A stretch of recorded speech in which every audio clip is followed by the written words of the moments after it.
Hester Wycliffe was at the milltail of Quarr Mill, watching the river take the last of the old pack bridge, when the boy brought the letter that said the mill was hers.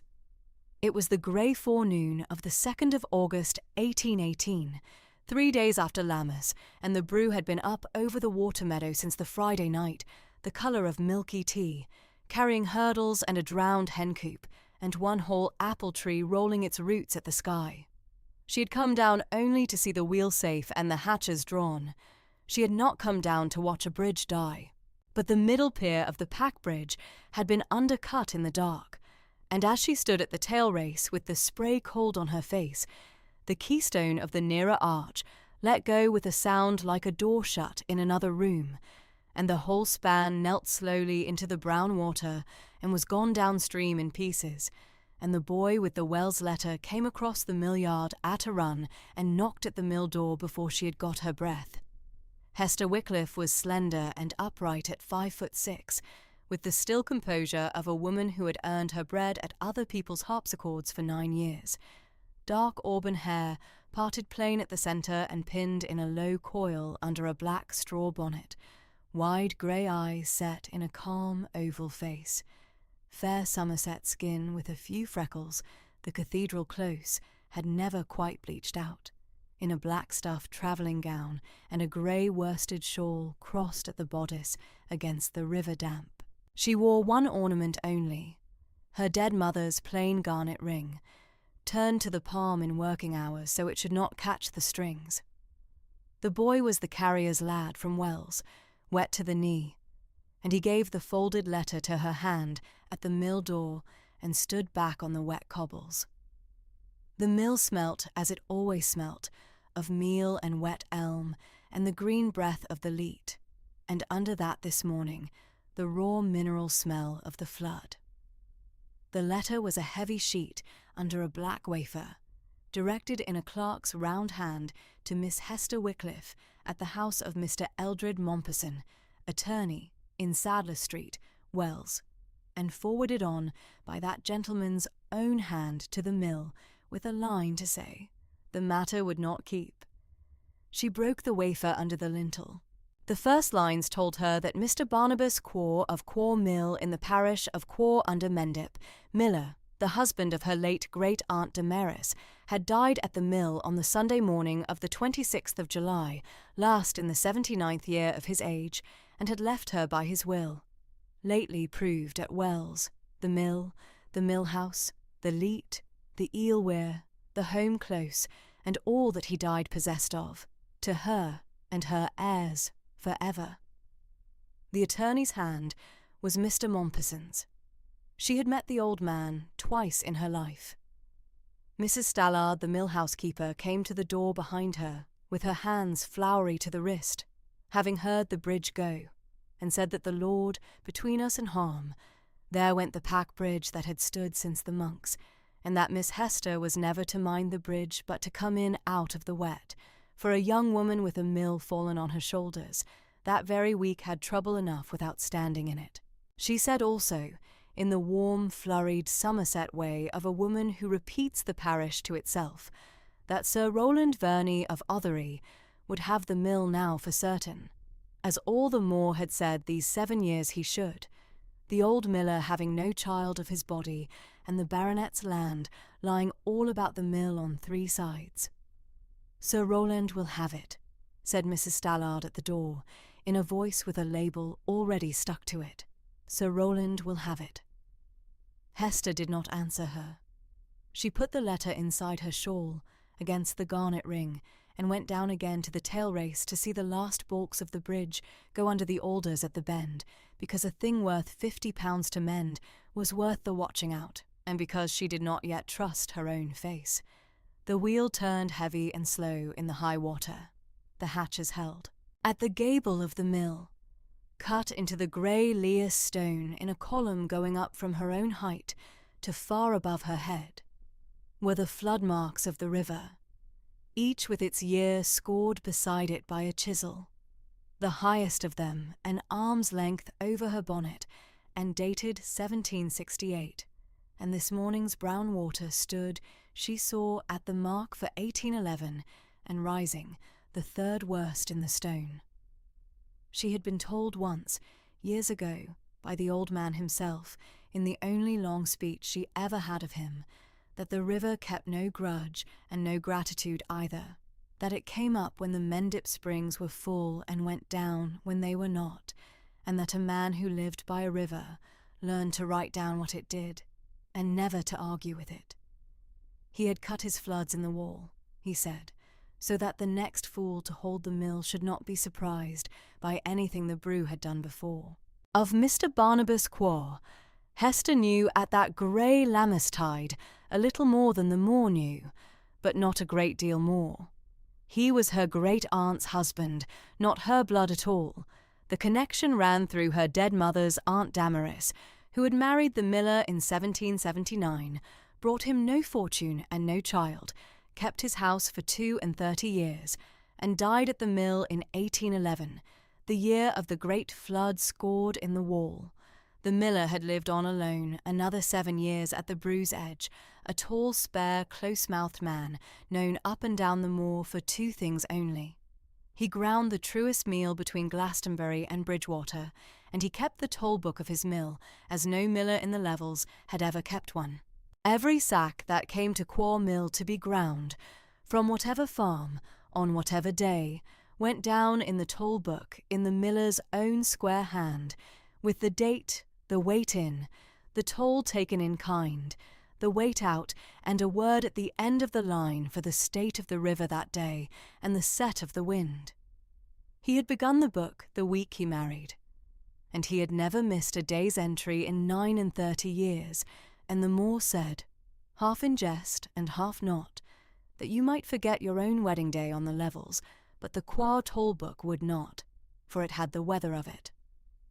All this Hester had from the country's common talk, and one thing more she had from her own girlhood. Her mother, Mr. Quarr's wife's niece, had taken her once as a child of 11 across the moor to the mill, the only time she ever went there in the old man's life, but one. And she remembered the wheel, and the white dust hanging in the window light, and the miller lifting her up to see the topmost flood mark, and telling her it was higher than she would ever be, which had seemed to her then the most interesting fact in Somerset. She remembered, too, that he had shown her mother the toll book open on the meal-dusted desk, and said something her mother repeated on the cart going home, that the book was the only honest history of the parish, because it never put down what people wished had happened, only what the river and the corn had actually done. Her mother had laughed and said the miller was a hard man, with a kind streak he was ashamed of, and that the Wycliffes and the Quarrs were all alike in that, which Hester at 11 had not understood, and at 27 understood entirely. It was the only other time she went to the mill that had brought her, in a roundabout way, the single message she ever had from Barnabas Quarr in his life. 2 years back, at the autumn of 1816, the cold, wet harvest that starved half the Levels, she had been teaching music in Wells and helping the cathedral organist, and the chapter had set her to copying out fair the parish charity accounts for the relief of the flooded moor parishes, a long, dull labour of figures she had done in her neat copyist's hand of an evening for 3 months, without thanks. Her initials had gone at the foot of the fair copy, H.W., as a copyist's will. That Christmas a small parcel had come to her Wells lodging by the Bridgewater carrier, unsigned, in a strong, old-fashioned hand she did not know, sealed with a plain drop of candle grease and no device. It held a half-pound of the finest wheaten flour she had ever seen, ground white as chalk, and one line of writing folded round it. The hand that rules a column straight is wanted on the brew. There is meal here that was never short-waited. Q. She had not known what to make of it. She had written back a civil note of thanks to the mill, and had had nothing again, and had supposed the old man eccentric or lonely or both, and had kept the line folded in her music case, because the hand of it was somehow her mother's people's hand, square and exact, and unwilling to waste a word. She read Mr. Mompesson's letter, a second time at the mill-house parlour table, by the small fire Mrs. Stallard had made up against the river cold, with the flood still talking under the floor. The attorney set out that the will had been proved at Wells on the Friday last, that he begged Miss Wycliffe to attend at his chambers in Sadler Street on the Tuesday following, the 4th of August, at the forenoon, when he should put into her hand the will, the keys of the mill, and a draft upon the bank for such moneys as stood to the testator's name, and that a paper had been lodged at the registry on the Thursday by Sir Rowland Verney, Baronet, of Orthery Court, claiming the whole of the mill and its lands under a trust said to rest upon words spoken by Mr. Quarr in his lifetime, founded upon some interview alleged to have passed at the mill at the Lammas, now last past. The attorney did not set out the substance of the claim. He set out only that it had been lodged, that it was sworn before a magistrate, and that the matter must be answered in its course, exactly, and to the day. Hester drew a sheet of the mill-house paper to her, found the old man's inkstand still standing full and ready on the parlour desk as though he had risen from it that morning, and wrote one line in her steady hand. "I shall attend at your chambers on Tuesday forenoon. Hester Wycliffe, Quarr Mill, Monday." She folded it and gave it to the carrier's boy to take down to Wells when the ford at Cripps was passable, the bridge being now in the river, and then she sat a while at the desk with the unfamiliar weight of the mill settling on her, and looked at the toll book. It lay where the old man had left it, on the high meal-dusted desk under the parlour window that gave on the leat, a thick volume in worn calf with the year stamped at the spine, and beside it on the shelf, going back along the wall in a row of uniform calf volumes, each with its years, 39 years of the truest history of the parish, 1779 at the left hand of the lowest shelf, and 1818 at the right of the highest, where the row stopped and the bare shelf ran onto the wall. She did not open it that night. She set her hand flat on the cover, the way she would have set it on a closed keyboard, and found it warm from the fire and very smooth from 40 years of a dead man's cuff, and left it shut. She slept in the small south chamber over the parlour that Mrs. Stallard had made ready, the river loud under the window all night, and the wheel stopped at last when the housekeeper's husband drew the hatches and woke to a thinner light and a falling river, and the mill silent, which the mill never was. 2 questions had lain down with her and got up with her. The first was the paper that Sir Rowland Verney had lodged, and what spoken promise a baronet could swear an old miller had made him, and why at Lammas. The second was the larger one, and the older, whether a music teacher of 27 who had never ground a bushel of corn in her life could keep a mill, a leat, an eel weir, and a toll book that the whole moor used as its calendar, or whether she had better sell the lot to Sir Rowland Verney, as all the levels expected, take the money, and go back to other people's harpsichords in the close at Wells. Neither the falling river nor the cold grate had any opinion to offer her at that hour. She dressed and went down, and found that the mill had opinions enough of its own. The first opinion belonged to Tobit Coker, the under-miller, a square brown man of 40 with meal in his eyebrows and the slow exact speech of the moor, who was waiting in the wheel-pit with a lantern when she came down, and who told her without preamble that the wheel was sound, the upper hatch wanted a new sill before Michaelmas. The eel weir had taken 9 stone of eels in the flood that he had salted down against her order, and that the master had said, the week before he died, that if anything came to him, the young lady from Wells was to have the mill, and Tobit Coker was to stay and teach her the trade, the master having no opinion of selling good stone to a baronet who would only let the wheel rot for the fishing. He said all this looking at the wheel and not at her, in the manner of a man laying down a heavy thing he has carried some way, and at the end of it he looked at her once, sidelong, weighing her as he would weigh a sack, and said that the master had also said the young lady had a straight ruling hand, and the Quarr blood by marriage, which on the levels was held to take as well as the natural sort, and that for his part he was willing to find out if it was true. Hester said that she was willing to find out also, and that he might begin by showing her how the toll was taken, since she could not keep a book she did not understand. Tobit Coker looked at the wheel a moment longer and said that was the first sensible word he had heard from Wells in his life, and that they would begin at the 8 o'clock grist when Farmer Hucker's man came for his barley, the ford being down.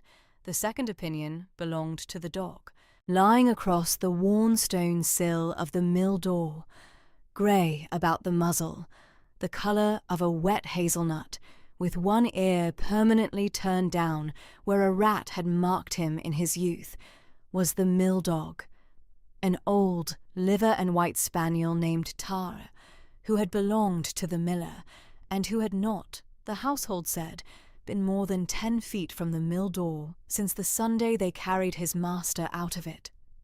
He had let nobody touch him in the week between. Now, he lifted his grey head and looked a long while at Hester Wycliffe, standing in the meal-dusted light, with the toll book under her arm, the whole mill watching from the corners of its eyes, Tobit at the wheel-pit and Mrs. Stallard at the parlour stair, and after a consideration that took the better part of a minute, the old dog got up stiffly and came to her and leaned his whole weight against her black skirt with a sigh, and from that hour attached himself to her shoe and her shadow as though the matter had been settled in council and only wanted ratifying, which on the levels it had. On the Tuesday forenoon of the 4th of August, Hester crossed the moor to Wells by the long way round, the pack bridge being down and the ford at Cripps still doubtful, in a hired gig with Tobit Coker driving and the dog Tear unaccountably aboard, and was shown up at the first knock to Mr. Mompesson's chambers in Sadler Street, where a small coal fire burned against the river damp, and the August light lay grey along a baize-covered table, set with the will and the keys and the bank draft and one thing more. Mr. Eldred Mompesson was 63, a Wells attorney of 40 years' standing in rusty black, spare and exact, with shrewd brown eyes behind square spectacles, and the unhurried courtesy of a man who has read more wills than novels. He rose at her coming, named her at once for her mother's daughter, said he had known the late Mrs. Quarr a little, and the old miller well, a man whose word in a bargain wanted no paper to bind it, and set the chair for her at the baize. A clerk brought the will in its red tape. Mr. Mompesson broke the tape, begged her patience for the length of it, and read it through from the first word to the last in his level reading voice, holding, as he evidently did, that a will is read once, properly, or not at all.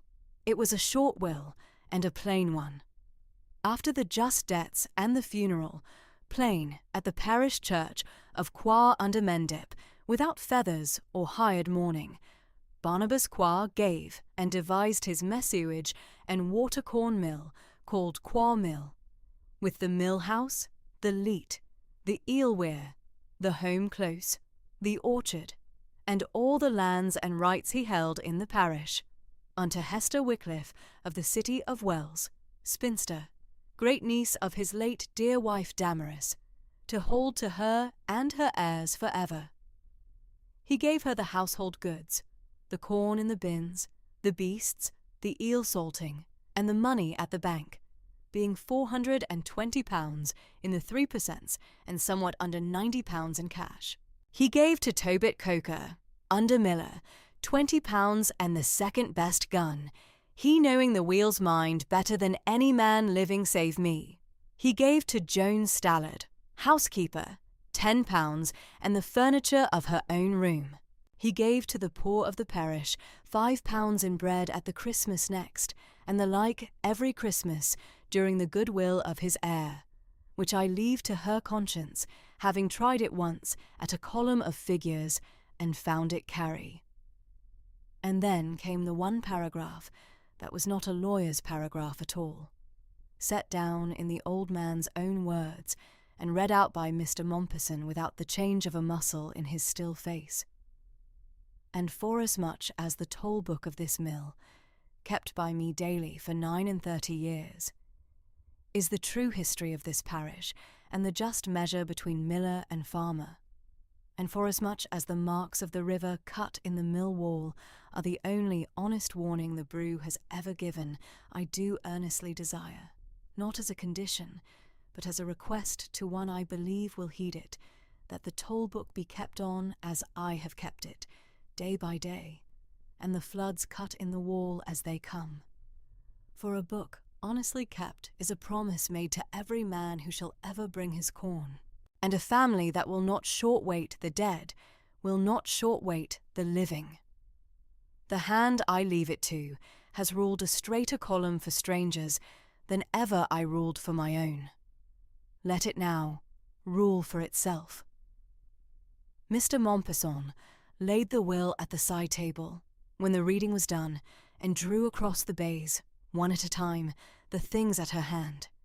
The will, fair copied and ribboned.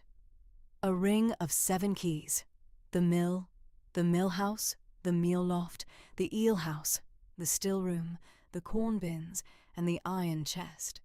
The bank draft for the moneys, and last, a sealed letter, thick, superscribed in the strong old-fashioned hand of the white flower parcel.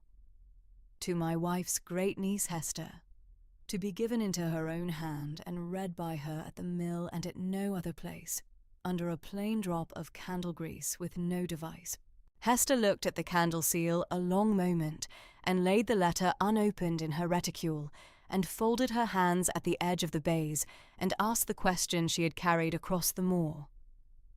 "Mr. Mompesson, the paper Sir Rowland Verney has lodged, what does it claim, and on what does it stand?"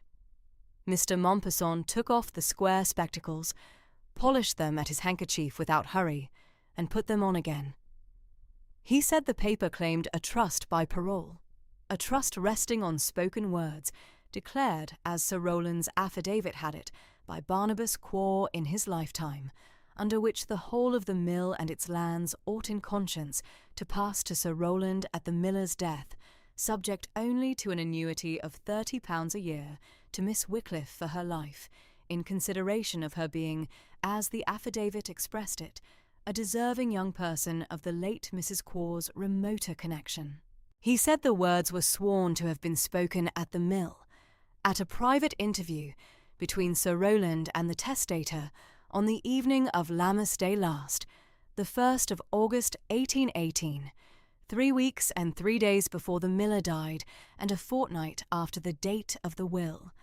He said Sir Rowland had given notice through his attorney that he would attend at the mill, with counsel, on Friday the 21st of August, to state his claim to the heiress in person, before carrying it to the courts, such attendance being represented as a courtesy.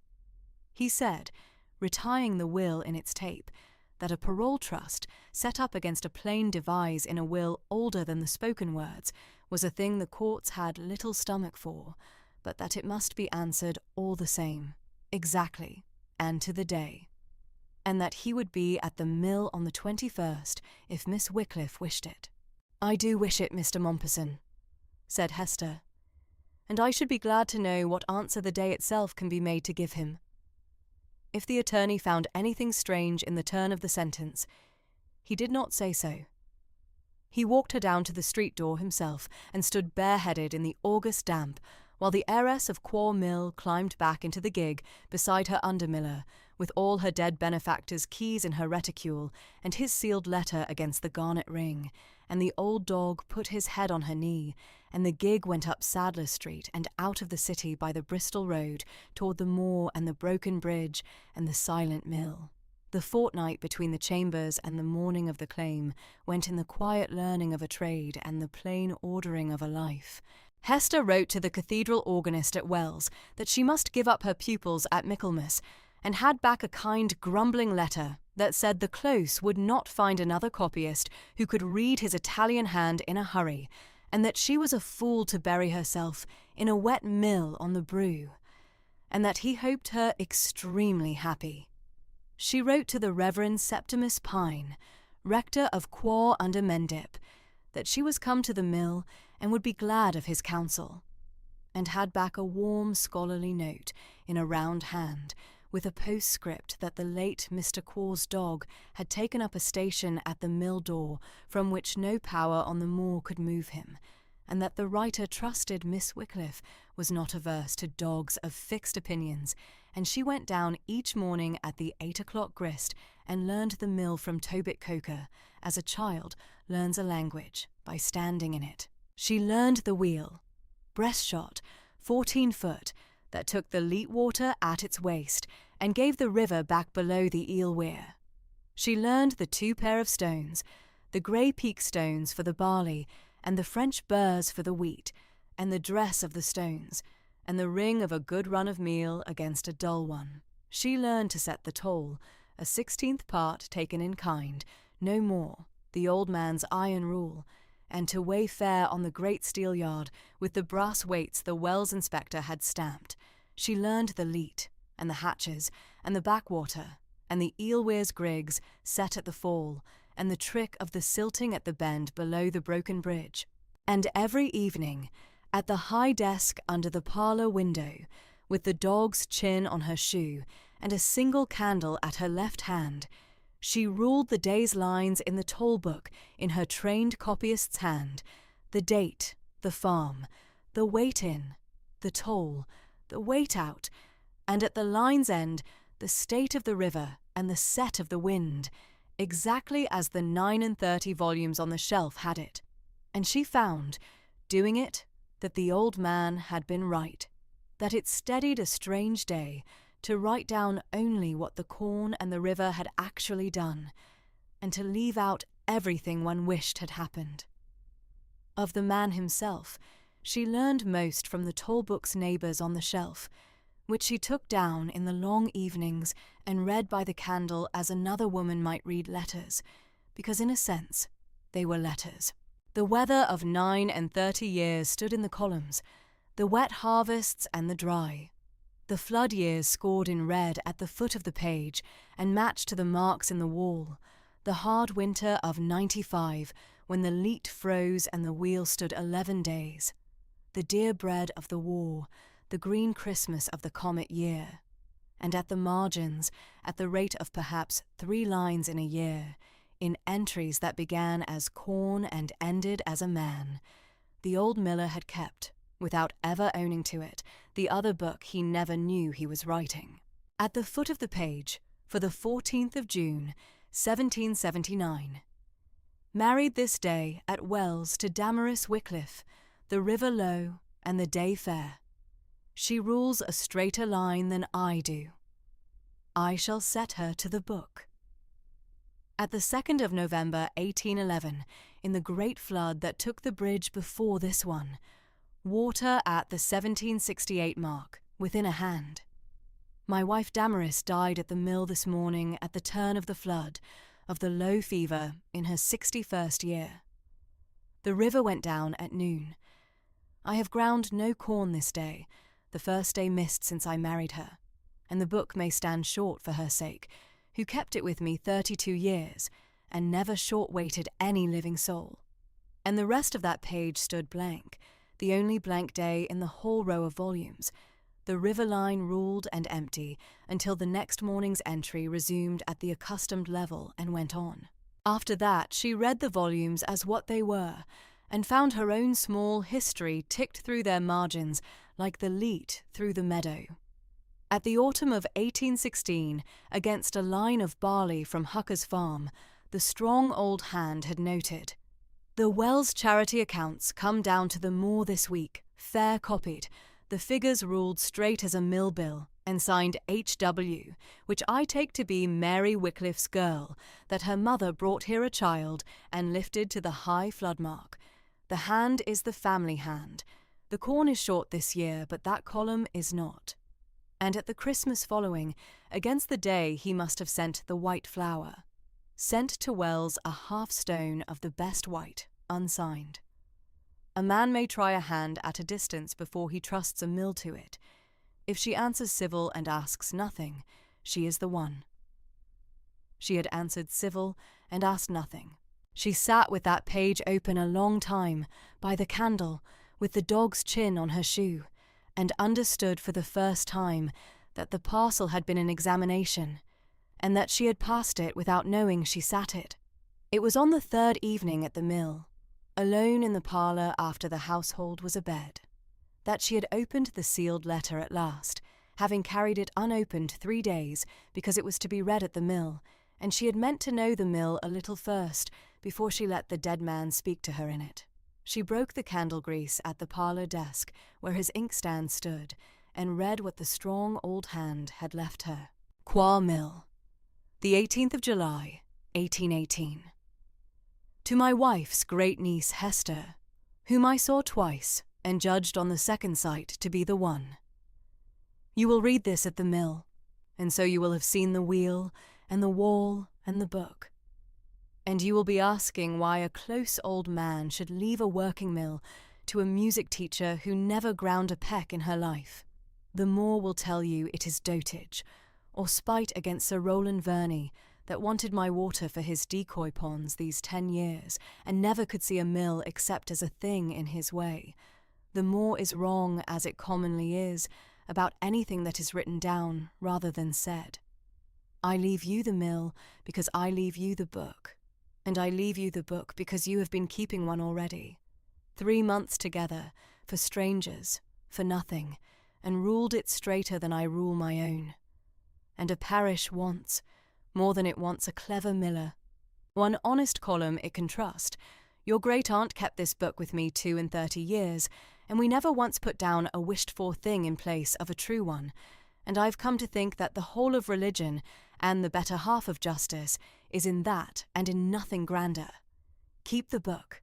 Cut the floods as they come. Take the 16th and not a grain over.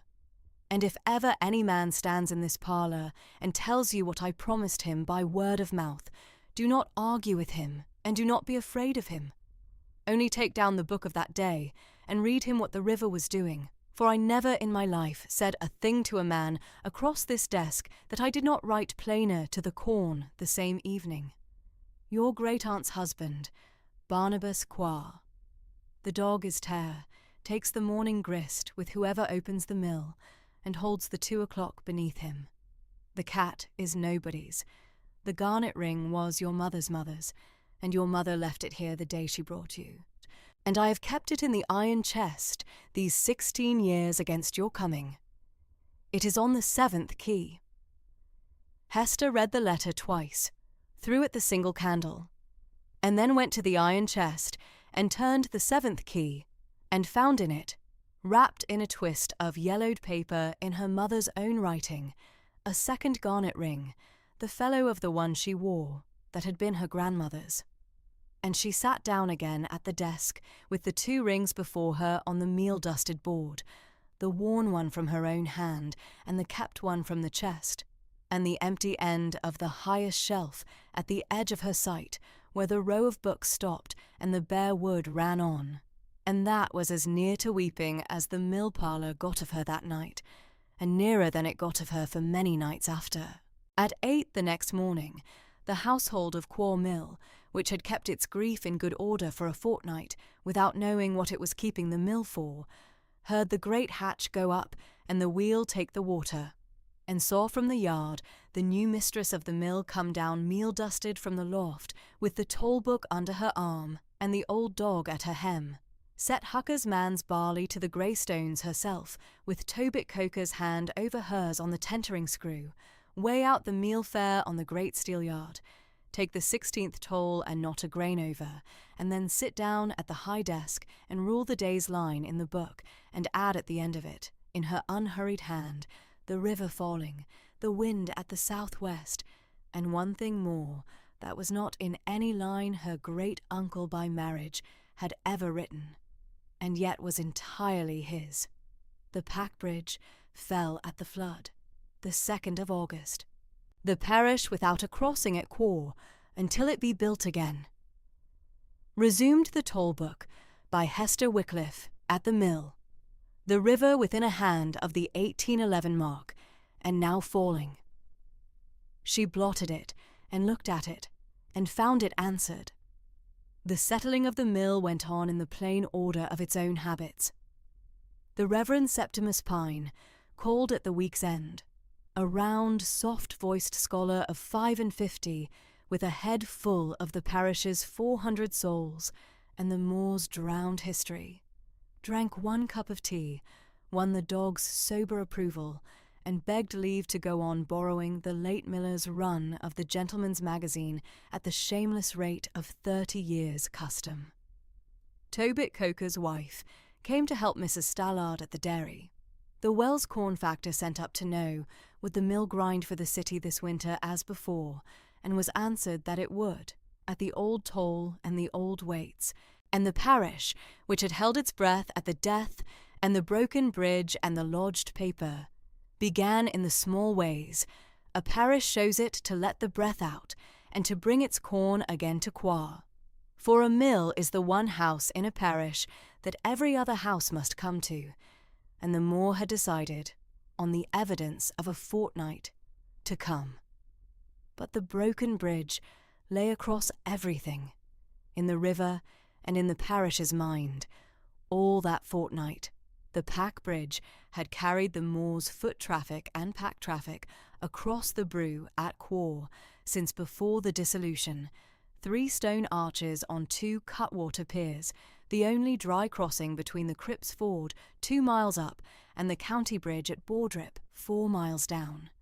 And with it gone, the lower farms were cut from the church and the mill from half its custom, and the parish must go round by the ford when the ford was passable, and not at all when it was not. The county was liable to rebuild it, the bridge being a public one of record. And on the 2nd Tuesday after the flood, there came up the Moor to view the ruin, by order of the justices at the Wells Quarter Sessions, the county's own surveyor of bridges, who was also, Hester learned that morning and the parish had known for years, the best-liked widower on the levels, and the despair of every matchmaking mother between the Mendips and the sea. His name was Daniel Frome, and he was 33, a bridge mason's son who had risen by his own straight work to be the county surveyor, tall and weather-browned and quiet, with steady dark eyes and a mason's broad-scarred hands, and a way of looking at a thing to be measured as if it had not the smallest hope of deceiving him. He came to the mill first, because the best view of the fallen bridge was from the mill tail, and the best record of the flood was in the mill wall, and he asked the mistress of the mill's leave, his hat already in his hand, to set up his level in her yard and to read the marks cut in her gable. And Hester, who had been bowed at across a meal desk by farmers and corn factors for a fortnight, marked at the first half-minute that this man asked 1 question where the Moor asked 9, and then attended to the answer as if it were evidence. He read the flood marks in the wall, copying each year and height into a square pocket-book, in a hand as plain and true as her own. He asked the date of the Lammas flood, and the hour the bridge fell, and wrote them down.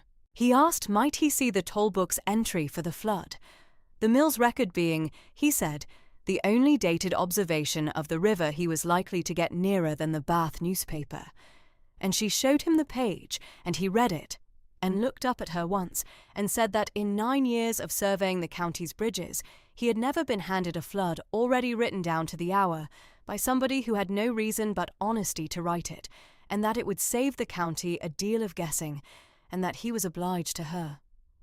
Then he went down to the water and measured his ruin, and the old dog went with him, which the household noted. He came 3 times that fortnight, the survey of a public bridge being a slow, exact business, and each time he came to the mill for the level and the marks, and, by the 3rd time, plainly for the parlour and the toll-book and the grey-eyed woman who kept it. He brought, the 2nd time, his own drawing of the old bridge as it had stood, copied from the county's record, that she might see what the Moor had lost. The 3 arches, the 2 cutwater piers, the worn passing places where a pack-horse could stand aside for another, the chamfered ringstones the monks' masons had cut.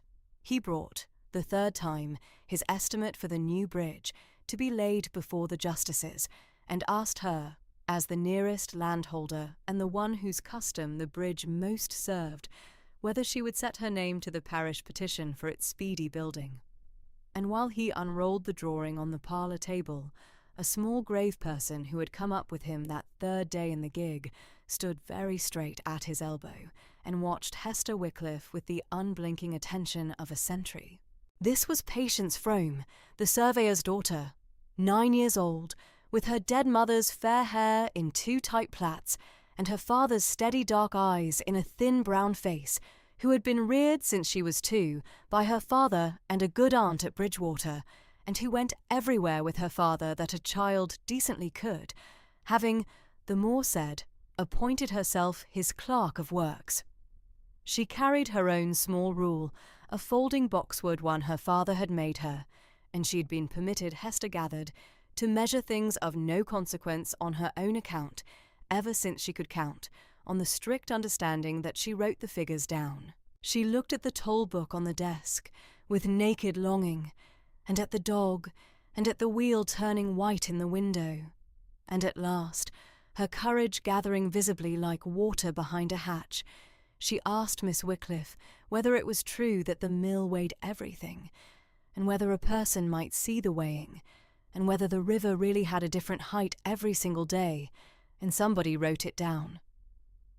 Hester said gravely that all 3 things were true, that the mill weighed everything, corn and meal and eels, and once, she was told, a christening cake whose maker doubted the recipe. That the weighing might certainly be seen by anyone who would keep still and not sneeze in the meal, and that the river had indeed a different height every day, and that the keeping of the record was the most important thing the mill did, more important than the meal, because anybody could grind corn, but only a faithful book could tell the parish the truth about the river.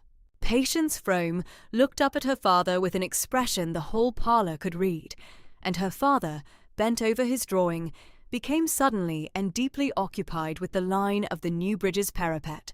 The petition went down to Wells with 11 names on it, Hester's at the head as the mills, and the justices at the August sessions ordered the bridge rebuilt at the county's charge to Mr. Frome's estimate of £140, the work to begin when the river fell at Michaelmas and the old foundations could be come at.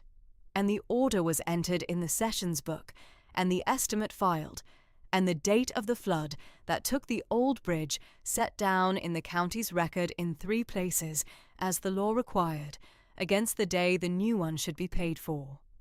Hester noted the date going into the record and said nothing, and folded the fact away with the others she was quietly gathering, for she had begun, in the even way she did everything, to make ready her answer to Sir Rowland Verney, and she had perceived, reading his lodged affidavit by candle at the desk, exactly where the lie in it lay, and exactly what stood ready in the parish to break it. It was in the middle of that same August, before ever the baronet's note came, that the mill put her to a harder proof than any affidavit, and the parish watched her take it. The weather broke again at the 2nd week, a black thundery night off the Mendips, and the brew, that had barely gone down from Lammas, came up a second time in the dark, not so high as the great flood, but fast, and with a heavier load of timber on it, because the first water had loosened everything along the banks. Tobit Coker came hammering at the mill-house door at 2 in the morning to say the upper hatch was jammed half-drawn, with a baulk of elm driven across the groove, the leat filling faster than the half-shut hatch could pass it, and the head of water climbing toward the wheel shaft and the meal floor where the winter's ground flour stood in the bins, and that if they could not free the hatch or break the leat bank to let the water away, the mill would drown its own stores by morning and maybe start the wheel race wall, which once gone was £100 and a year to build. He had no remedy to offer. The old master had kept the hatches himself and told nobody his tricks, and Tobit was a wheelman, not a waterman, and said so plainly, standing wet in the doorway with the lantern shaking. Hester did not go first to the leat.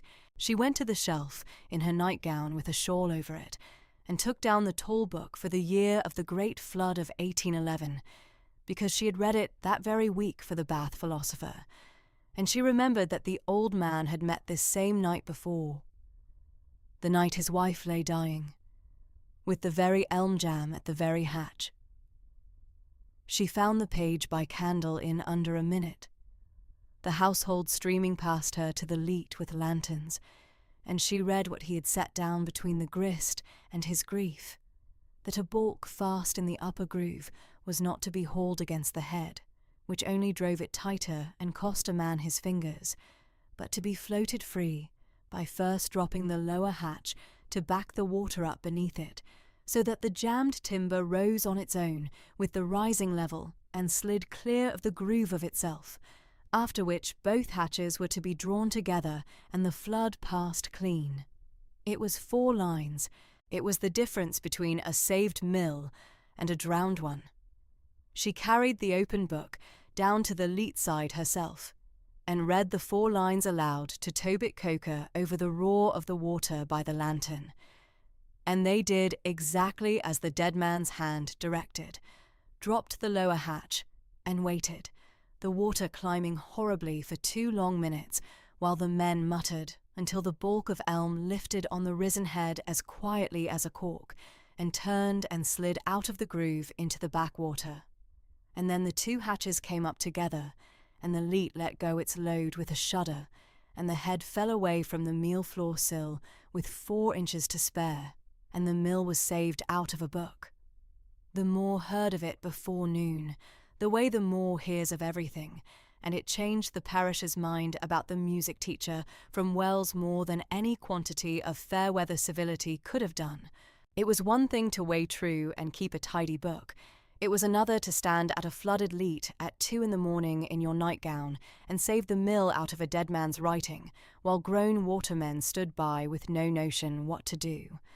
Farmer Hucker, who had said in July that a woman could no more keep Quarr Mill than fly, brought his barley himself the next grinding day, instead of sending his man, and stood a while in the meal loft, turning his hat, and said at last, awkwardly, that he heard she had read the river off the old man's book and beaten it, and that he had been wrong in what he said at the Swan, and that she might tell him so to his face if she liked. Hester said only that she had not beaten the river not being a thing one beat. She had been told what to do by a man who had written it down 40 years before, precisely so that the next person at the hatch should not have to guess, and that this was the whole use of the book, and the whole reason she meant to keep it. Hucker chewed on that, and said it was a queer way to look at it, but he could not fault the meal, and went home and said it over at the smithy, where it was held, on consideration, to be sound. And from that week the parish stopped saying the mill would go to Sir Rowland, and began saying instead that the old man had known what he was about when he left it to the niece, which on the levels is the highest verdict there is, and is not given twice to the same person in one summer, unless it has been earned. Sir Rowland Verney's note came up the moor on the 2nd Tuesday of August, on paper with a black border, somewhat wider than an old miller's death required of a man not of his blood, in a hand of many flourishes.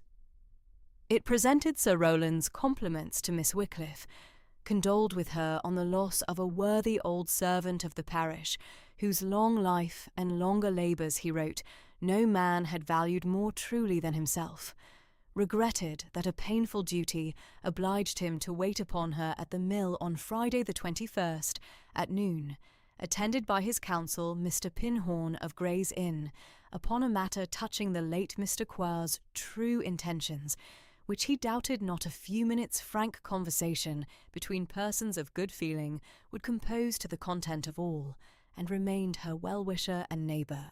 Hester read it twice, laid it in the desk drawer with the old man's meal-scoop for a paper-weight as if to keep it from blowing about, and wrote to Mr. Mompesson at Wells that the 21st stood, and that she should be glad of his presence at the mill at 11.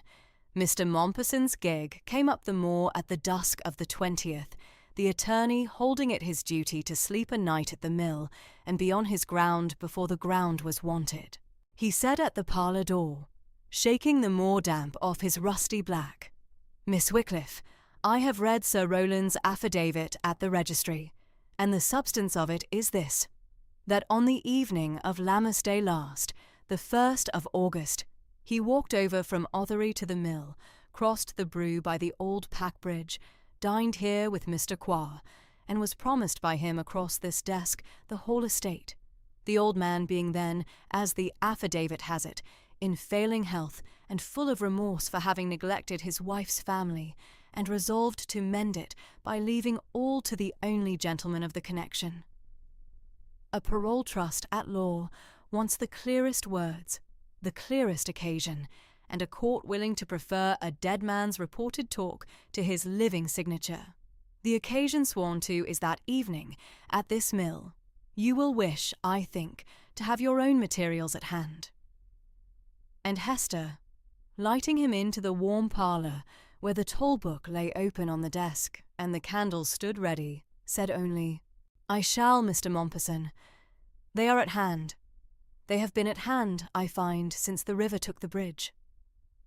That evening, after the attorney was abed in the east chamber and the household still, Hester laid out on the long parlour table, in the order she should want them on the morrow, the materials of her answer. And Mr. Mompesson came down in his nightcap, unable to sleep for professional curiosity, and stood at her shoulder by the candle and read each in its turn, his face entirely without expression, which they that knew him called his sessions face. At the left she laid the toll book itself, the volume of 1818, open at Lammas Day, the 1st of August, and weighted flat, with the brass 2-stone weight, from the steelyard. Beside it she laid the Bath Chronicle of Thursday the 6th of August, which Mrs. Stallard had brought up from the Wells reading-room at her asking, folded back at the column that gave the great flood of that wet August. At the centre she laid the parish register and the churchwarden's book of Quarr under Mendip, borrowed of the Reverend Septimus Pine, with the rector's eyebrows climbing as he heard the date she wanted, a slip of paper marking the leaf, and at the right she laid 2 papers from the county, a fair copy of the Quarter Sessions order for the rebuilding of the Pack Bridge, with its recital of the flood and its date, got for her by Mr. Mompesson's own clerk from the Sessions book at Wells, and, pinned to it, the bridge surveyor's signed report of his view of the ruin, with the date of the bridge's fall set down over Daniel Frome's own name and the county seal. Mr. Mompesson read the 4 leaves in their order twice over. Then he sat back and said to the mistress of Quarr Mill, the longest sentence anybody on the levels had ever heard him spend on a cause not yet tried. "Miss Wycliffe, I have been 40 years at this trade, and I have seen affidavits answered out of parish registers, out of bank books, out of the marks on a flock of sheep, and once, at the assizes, out of the tide table. But I have never in my 40 years seen a sworn paper answered out of a toll book and a fallen bridge, and I am come to an age, ma'am, at which a man is grateful to be shown a new thing." And he went up to his bed, and slept, the household reported, in the perfect quiet of a man whose case is already won, while below him in the parlour, the new mistress of the mill sat 1/2 hour more at the open book, reading her great-aunt's husband's Lammas in his own square hand, and then ruled the day's last line, the river fallen below the 1811 mark at last, the wind gone round to the north and went up.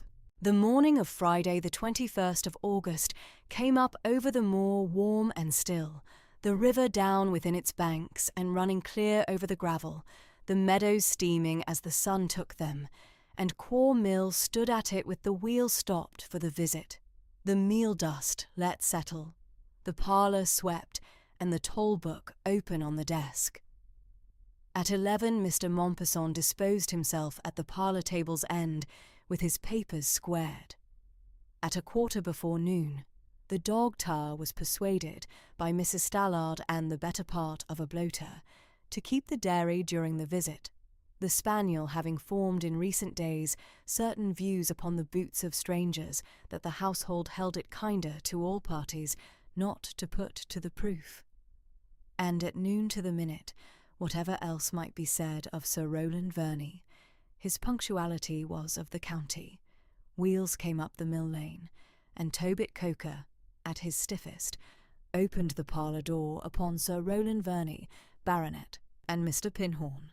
Sir Rowland Verney was 56, heavy and high-coloured, dressed in mourning of the newest cut, with a buff waistcoat showing at the breast of it, like a harvest field got into a churchyard, a gold-mounted glass on a black ribbon, and the smile of a man who has decided in the gig that the business will be easy.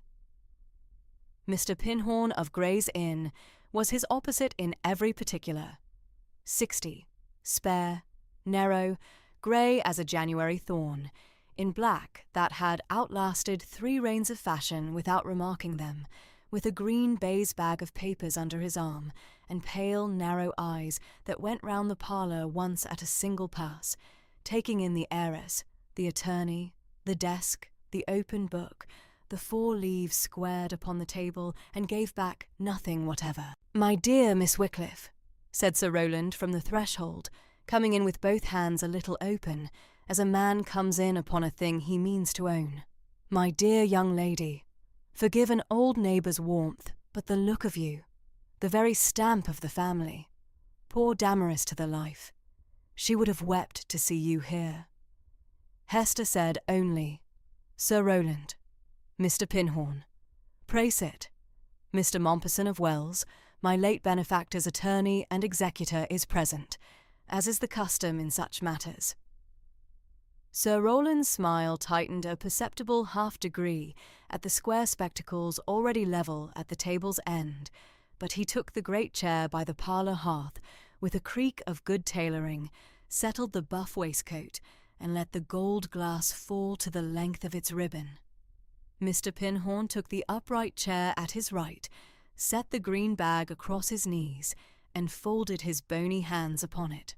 For a moment there was no sound in the mill parlour but the small tick of the cooling wheel settling outside the window, and far off across the still moor the single bell of Quarr church striking the noon a beat behind its neighbours, as it always did. Then Sir Rowland cleared his throat and began. "Miss Wycliffe, I shall be plain, for plainness becomes a sad errand. What I have to say is painful to me. Painful because it touches the last wishes of a man I had known and honoured 35 years, and because it must seem unwelcome to a young lady so newly and so creditably come into a snug property. I beg you to believe that nothing in my errand is aimed at yourself. Had my old friend's true intentions been carried into the proper form, I should this day be standing here, your friend, your trustee, your neighbour and protector, and you should be sitting just there, exactly as you sit, secure, provided for, the first music mistress in the county on £30 a year, and never a wet sack to trouble you. It is the cruelty of our position, my dear young lady, that I am come to claim nothing that would leave you a shilling worse in comfort than I find you." He let that hang a moment in the warm parlour, and turned the gold glass once at its ribbon. "You are aware, Mr. Mompesson will have told you, that I waited on my old friend at this mill on Lammas evening last, the 1st of August. I shall not forget the date. A man does not forget the last good evening he spends with a face he has known half his life.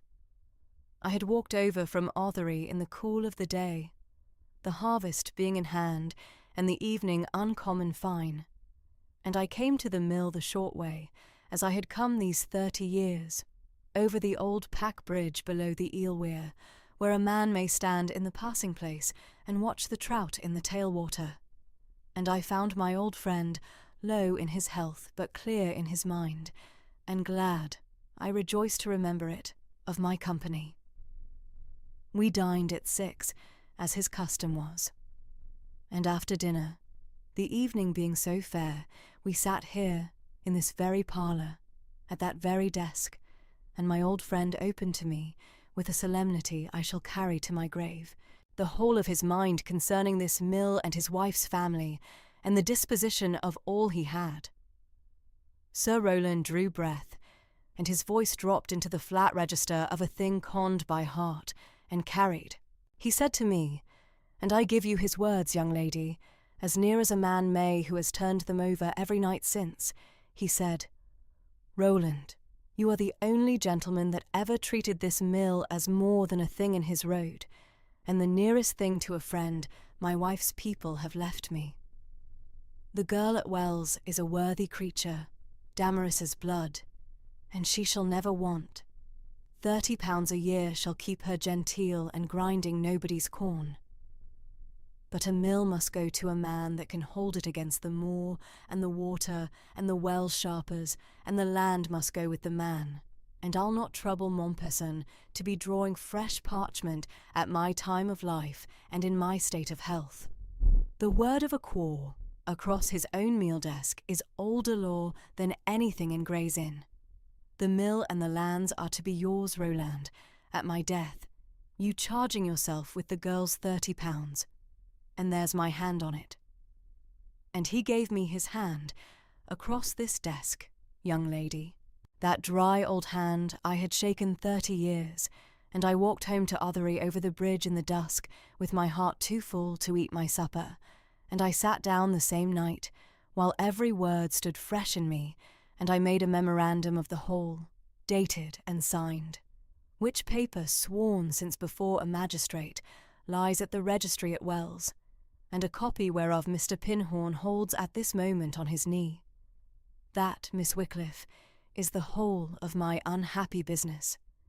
The law may read wills, but you and I, young lady, are reading a dead man's conscience, and I have too good an opinion of the Quarr blood that is in you, by marriage, if not by nature, to think you will sit easy at a hearth, your old friend's own word, his hand, and his last good evening gave to another. Mr. Pinhorn, at the word, drew from the green bag a folded paper and laid it without comment at the table's edge, where Mr. Mompesson, with an equal absence of comment, drew it the rest of the way with one careful finger, opened it, and read it through at his own pace, while the wheel ticked outside.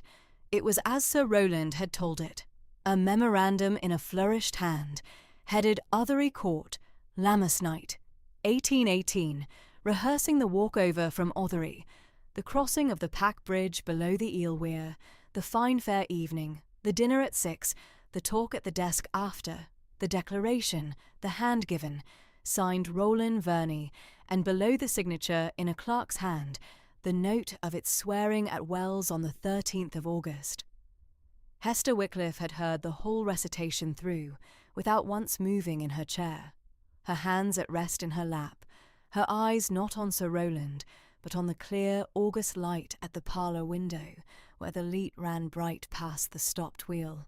When Mr. Mompesson had laid the memorandum flat and squared it with the table's edge, she turned her face at last to the great chair, and anyone watching closely, and Mr. Pinhorn was watching very closely, would have said that the young woman's stillness was not the composure of a defendant at all, but of a person who has gone over a column of figures beforehand and found one item entered wrong.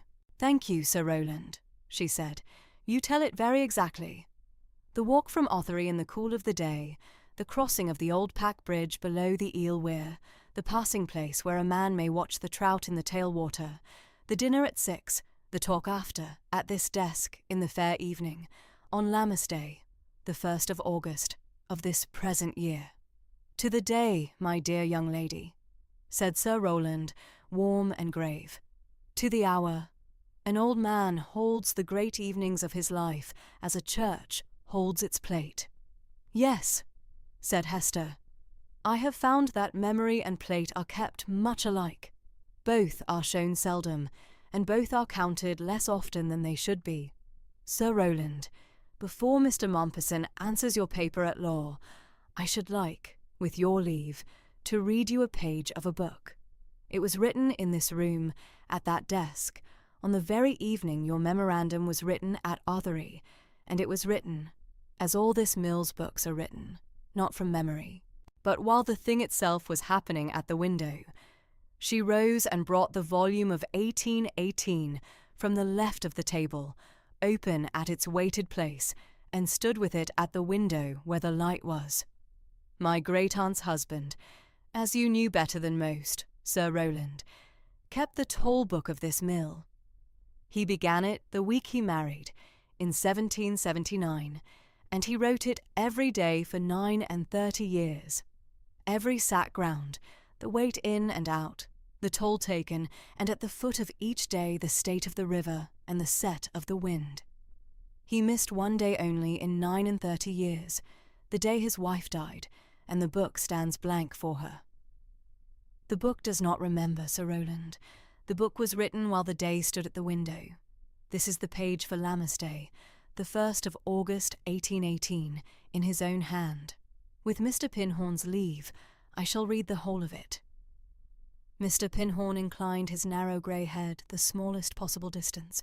Sir Rowland had gone very still in the great chair, and the applied smile sat on his face unattended, like a lamp left burning at noon. Hester read, in the level voice of a woman who had read aloud to rows of children, matter that must be got exactly right the first time, neither slow nor fast. Lammas Day, the 1st of August 1818. Morning. River already up a foot in the night and rising. The Mendip springs full from the week's rain, water the colour of milk and mud. Ground no corn this forenoon, the leat too high to govern, and the backwater over the lower hatch. Wind hard at the southwest and freshening. The brew out over Cripps Moor by 10, the ford gone, and the pack bridge standing in white water to the springing of the arches. Sent Tobit Coker down at noon to warn the lower farms off the moor, and to set a hurdle and a danger bow at both ends of the bridge, the middle pier being worked by the flood, and not to be trusted. No soul to cross at Quarr this day on any errand, the crossing being shut by the water and by my order both. Afternoon. River still rising, the worst flood at this mill since November 1811, within 2 foot of that mark and gaining. The bridge worse, the cutwater of the middle pier breached at 3 o'clock, and the parapet leaning. I would not let a cat across it, let alone a Christian. No man came to the mill this day, and no man could. The moor is 1 sheet of water from the Eel Weir to Bordrip, and I have ground nothing and told nothing, the first wholly idle day of this year. Dined alone off bread and cheese at this desk, the kitchen fire being out with the damp. Night. River at its height at 8, 1 foot under the 1811 mark, the greatest flood of 7 years. Now standing, the rain stopped, the wind backing west. The pack bridge holds yet by the further arch, but the middle pier is doomed. It will go with the next freshet, and the parish is without a crossing at Quarr until the county builds again. A black wild Lammas from dawn to dark, and the water not done with us. No man over the bridge this day, and none tomorrow, and maybe none this month. Hester lowered the book, but did not close it. That is the day, Sir Rowland, she said, on which your memorandum walks you over from Othery in the cool of a fair evening, and brings you across the old pack bridge below the Eel Weir, by the passing place where a man may watch the trout, and sits you down to dine at 6 at this desk with my great-aunt's husband, in talk of mills and promises, and the disposition of his estate. The river you crossed dry that evening was 2 foot under the worst flood in 7 years, and out over the moor from here to Bordrip. The bridge you stood upon to watch the trout had its middle pier breached at 3 o'clock, and a danger bow at either end by my under-miller's own hand, and no living soul set foot on it that day by the dead man's express order, written here at 3 readings, while the flood ran. There was no fair evening, Sir Rowland. There was no crossing. The one bridge your whole story rests upon was already falling into the brew, at the hour your paper has you standing on it, and it fell altogether, in front of my own eyes, on the 2nd of August, the morning after your fair Lammas evening, and is in the river yet. There was a silence in the mill parlour, of a kind the old room had perhaps not held in its 300 years. The wheel ticked at it as it cooled. Far across the moor, The single church bell let fall the half-hour a beat behind itself, like something dropped on grass. Sir Roland Verney's high colour had climbed higher, and then had gone out altogether, leaving the heavy face the dull buff of his own waistcoat. He looked at the open book in the heiress's hands, and at Mr. Mompesson's sessions face, and at his own counsel. And Mr. Pinhorn was not looking back at him. Mr. Pinhorn, with the smallest, driest, most terrible professional attention, was looking at the open volume, his pale eyes running the ruled lines of it, the date, the 3 readings, the dead man's square, unhesitating hand, the long row of its fellows on the shelf behind, and the green baize bag had drawn shut on his knee, without his seeming to know that his own hands had closed it. Sir Roland rallied. Men of his cut always rally once. It is the second blow they have made no arrangement for. He laughed, a small sound that did not carry past the hearth, and spread his plump hands. "My dear young lady, you read most prettily, and I am as warm an admirer of the old man's industry as any soul alive. But come, we are people of sense. An old miller of 80 sits alone at his window in a wet week, his head full of his falling bridge, and writes, what? The weather. Ink and weather. And against the poetry of his rain and his river, you would set aside the sworn recollection of a baronet of this county, made the same night, of a private conversation at which his toll book, however admirable, was not a party. I'll allow I may have slipped a day. Lammas Eve, the day before. What is a day among old friends? The substance is the promise, the words, the hand given at this desk, and those I have sworn to, and those stand, whatever the river was at. The substance is the bridge, Sir Roland, said Hester in the same level voice. Your paper does not say near Lammas. It says Lammas Day, the 1st of August, and it does not bring you to the mill by the moor, or by boat, or by the long way round. It brings you the short way, over the old pack bridge, with the trout in the tailwater, in the cool of a fair evening. You have sworn to the road as particularly as to the promise, and it is the road that convicts the day. But since you now offer me Lammas Eve, or the day before, or some other evening of that week, choose any day you please, sir, of that whole flooded fortnight, and I shall read you the page of it, and we shall see whether a man could have crossed dry to dine. I ought in fairness to tell you before you choose that from the 28th of July the book gives the river rising or in flood every single day to the 4th of August, that the ford at Cripps was gone by the 30th and not passable again till the 7th, that the pack bridge was shut by Danger Bow from the noon of Lammas Day, and in the river by the morning of the 2nd, and that on the 2 days of that week the river was anywhere near its banks. The entry shows my great-aunt's husband from home, gone to Wells by the Bristol road, with the corn factor about the dear wheat, the mill shut, and the desk empty.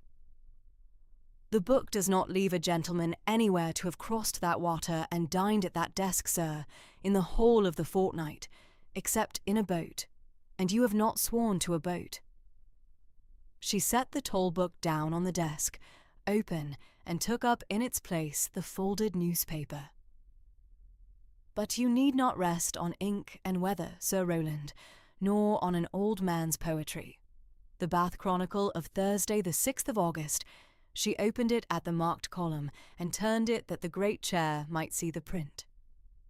Gives half a column to the great flood of the levels. The Bridgewater mail turned back at the drowned causeway. The hay swept off the moors and counted a loss of thousands.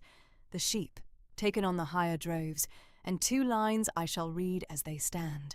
At Quarr under Mendip, the ancient pack bridge over the Brew, said to be of monastic work and standing some 400 years, was undermined by the flood, and fell on Sunday the 2nd, leaving the lower parish without a crossing. My great-aunt's husband's weather, sir, was in the Bath newspaper within the week, and 4,000 readers had the Packbridge down before August was a se'nnight old. Did no chronicle come that week to Ottery Court? She laid the paper by and drew the parish books to the table's edge. The vestry of Quarr met on Monday the 10th of August, the rector in the chair, to consider the parish's case with the bridge gone and the poor cut from the church. The minute is here, in the clerk's hand, the crossing lost in the great flood of Lammas, the Packbridge being wholly fallen the 2nd of August, the order made for a temporary ferry punt at the mill until the county should build, the charge of it set down, and the register, sir, the burials. On the 5th of August was buried old Sarah Gould of the lower hamlet, that died the 3rd, and the entry in the rector's hand notes that the corpse was brought up to the church, not over the bridge, which was fallen, but round by the Cripps ford so soon as it was passable, the bearers wading. A parish may forget a sermon by the Tuesday, Sir Rowland, but it does not forget carrying its dead the long way round, because the bridge is in the river, and the Reverend Mr. Pine, who wrote both entries and both churchwardens, are within a half-mile of that chair. She drew the county's papers last, and turned them with one finger at the marking slip. And the bridge itself, sir, since your memorandum stood you upon it. The Quarter Sessions at Wells, this very month, ordered it rebuilt at the county's charge, and the order recites, as the law requires, the cause and the date. The Packbridge at Quarr, a county bridge of record, fallen by the flood of the 2nd of August. Here it is, under the session seal, and here, pinned to it, is the report of the county's own surveyor of bridges, who viewed the ruin on the 11th of August and set down the date of its fall over his own name and the seal of his office, and who measured the broken piers where they lie in the water this minute, 11 score yards from that window, and will tell any gentleman who doubts it that the middle arch has been down since the 2nd of August, and the more knows it to a man. The bridge is the substance of your trust, Sir Rowland. The bridge is also the readiest witness against it that ever I heard of, for it is the only witness in this cause that the whole parish has seen lying dead in the river these 3 weeks, and that you yourself, sir, must have driven past, broken in the water, on your way to this door. Nobody went to the window. Everybody in the mill parlour looked at it. The clear August light, the bright leat, the line of the alders at the bend, and beyond them, low in the shining water, the 2 raw broken piers and the one surviving arch of the Packbridge, standing useless over the running Brew, where 400 years of crossing had stopped, and the looking was itself the view. Mr. Pinhorn rose. At some private moment in the last quarter hour, he had ceased to be of counsel in a cause, and become merely a student of its wreck, and he rose now and addressed not his client but Mr. Mompesson, in a voice as dry as a deed-box. Mr. Mompesson, I am obliged to you, and to Miss Wycliffe, for a morning I shall mention to nobody, and remember every Lammas of my life. I shall advise my client, in the carriage, of the precise weight a court of equity will give to a sworn parole declaration which the declarant's own daily record, corroborated by the public prints, the vestry, the parish register, the churchwardens, the quarter sessions, the county surveyor, and a fallen bridge that may be viewed from the window, convicts of plain impossibility in every material circumstance. The advice will be short. He took up the green bag and bowed to Hester with a precision that had in it, very far down, something of the ceremonial sword. Madame, my profession is used to seeing affidavits answered by affidavits, which is tedious. You have answered one with a bridge. I am beaten, ma'am, and I find I bear it better than I had any right to expect. Sir Rowland Verney got to his feet by stages, like a man rising through deep water, the buff waistcoat going at a quick, shallow breath. At the last he tried the smile again. and the machinery of it would not quite come. And what arrived at his face instead was the dull, congested look of a man who has been shown, in company, the inside of his own conscience, and finds the furnishing poorer than he had been telling himself these many years. He said thickly that he should not trouble his cousin, his neighbour, further at present, that a man's recollection might be honest and yet mistaken in a date. The sentence did not finish. Mr. Pinhorn was holding the door. At the threshold Sir Rowland turned, and for one moment the thickness went out of his voice, and something older and almost honest stood up in it. "He never could abide me," he said, low, looking at the swept floor, and not at her. 30 years I crossed that bridge to him, and he weighed me every time, like a sack, and found me light, and wrote it down somewhere I couldn't see. I told myself the mill was as good as promised. A man tells himself a thing so long, he comes to think he was told it. He looked up once at the row of calf volumes on the shelf, the 39 years of a hand that had taken his measure, and never said so to his face. "He'd have known to the ounce what I was worth," said Sir Rowland Verney, "and never let on. He always did keep the worst of his weighing where a man couldn't read it." And he went out of the mill parlour behind his counsel, and through the meal-dusted mill, and out at the door past Tobit Coker's steady stare, and his wheels went down the lane and over the moor by the long way round, past the broken bridge that did not trouble to watch him go.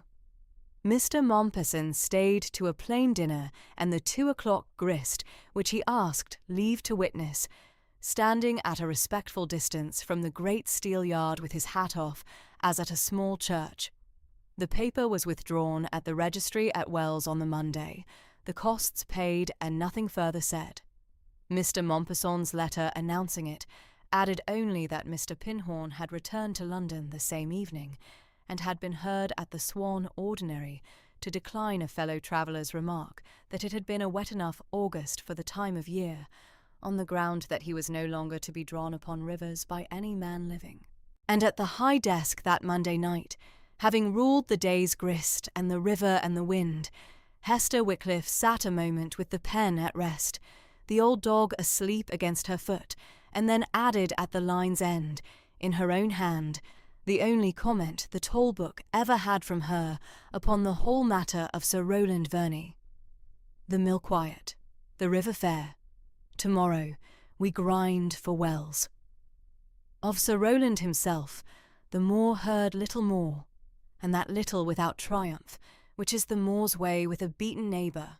He gave out that the lawyers had muddled an old friend's plain meaning, and let the decoy ponds he had wanted the mill's water for go to weed, and was seen less at the Wells assemblies.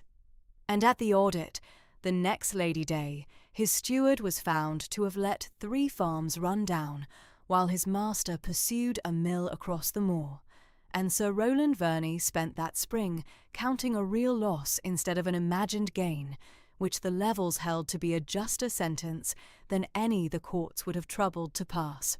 He sent up to the mill at the Christmas, stiffly, a brace of pheasants and a line of compliment, and Hester sent him down a sack of the white wheaten flour, ground fair and weighed true, with a line of thanks in her clear hand and no other word. And the Moor, hearing of the exchange at the smithy, considered it for a while, and decided that the miller's wife by marriage had weighed Sir Rowland exactly as the old man would have weighed him, in kind, and to the ounce, and let him keep the difference. The bridge was the thing the parish minded, and the bridge mended slowly, as stone does.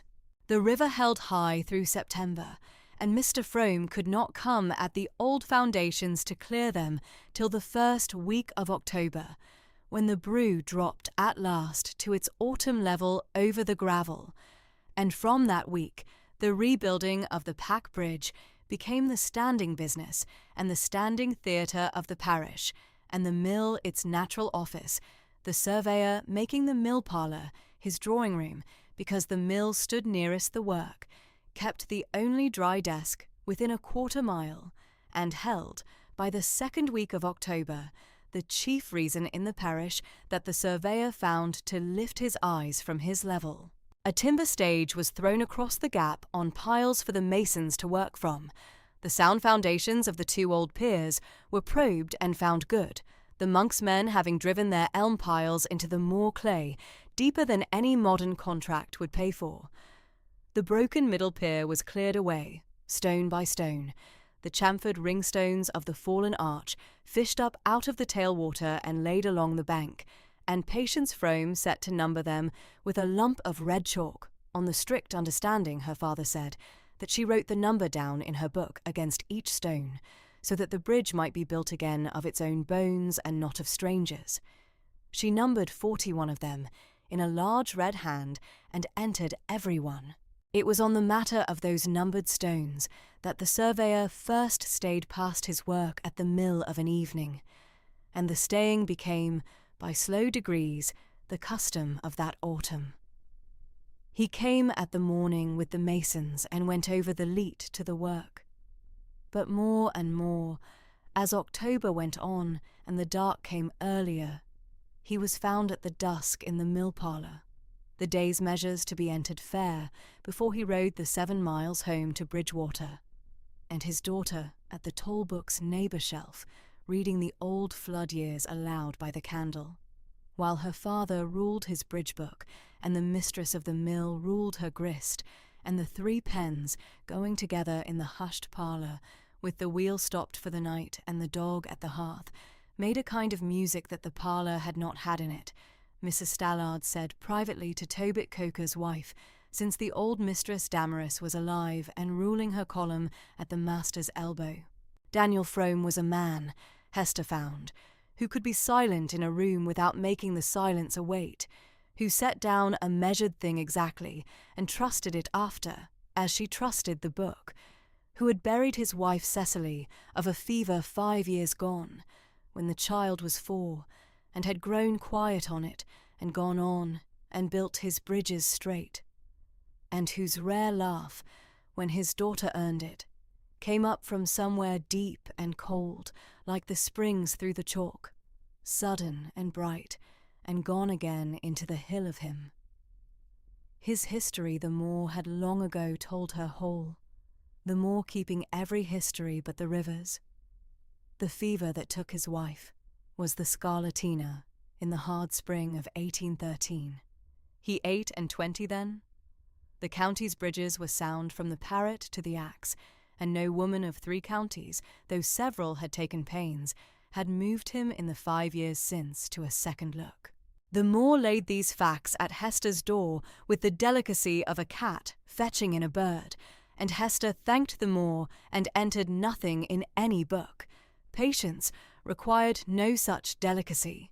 Patience, by the end of October, had her own glass measure at the mill, and her own page in a little ruled book Hester had made her, headed in capitals, "The Brew at Quarr."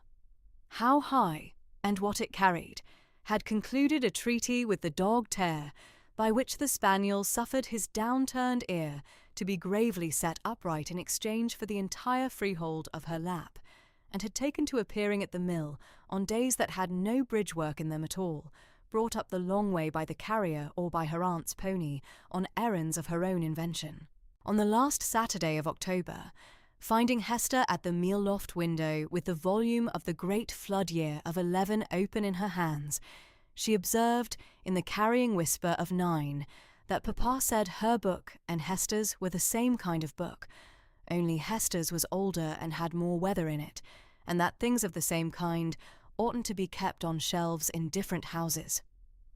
Her father, across the loft with a ringstone in his 2 hands, became at once and profoundly absorbed in the chamfer of it, and Hester, level as the river at low water, replied that the present question was whether the flood of 11 had risen faster than the flood of this Lammas, which it had not, by 1/2 foot in the hour, and the meal loft returned, with some relief on the part of the tallest person in it, to the comparing of 2 floods.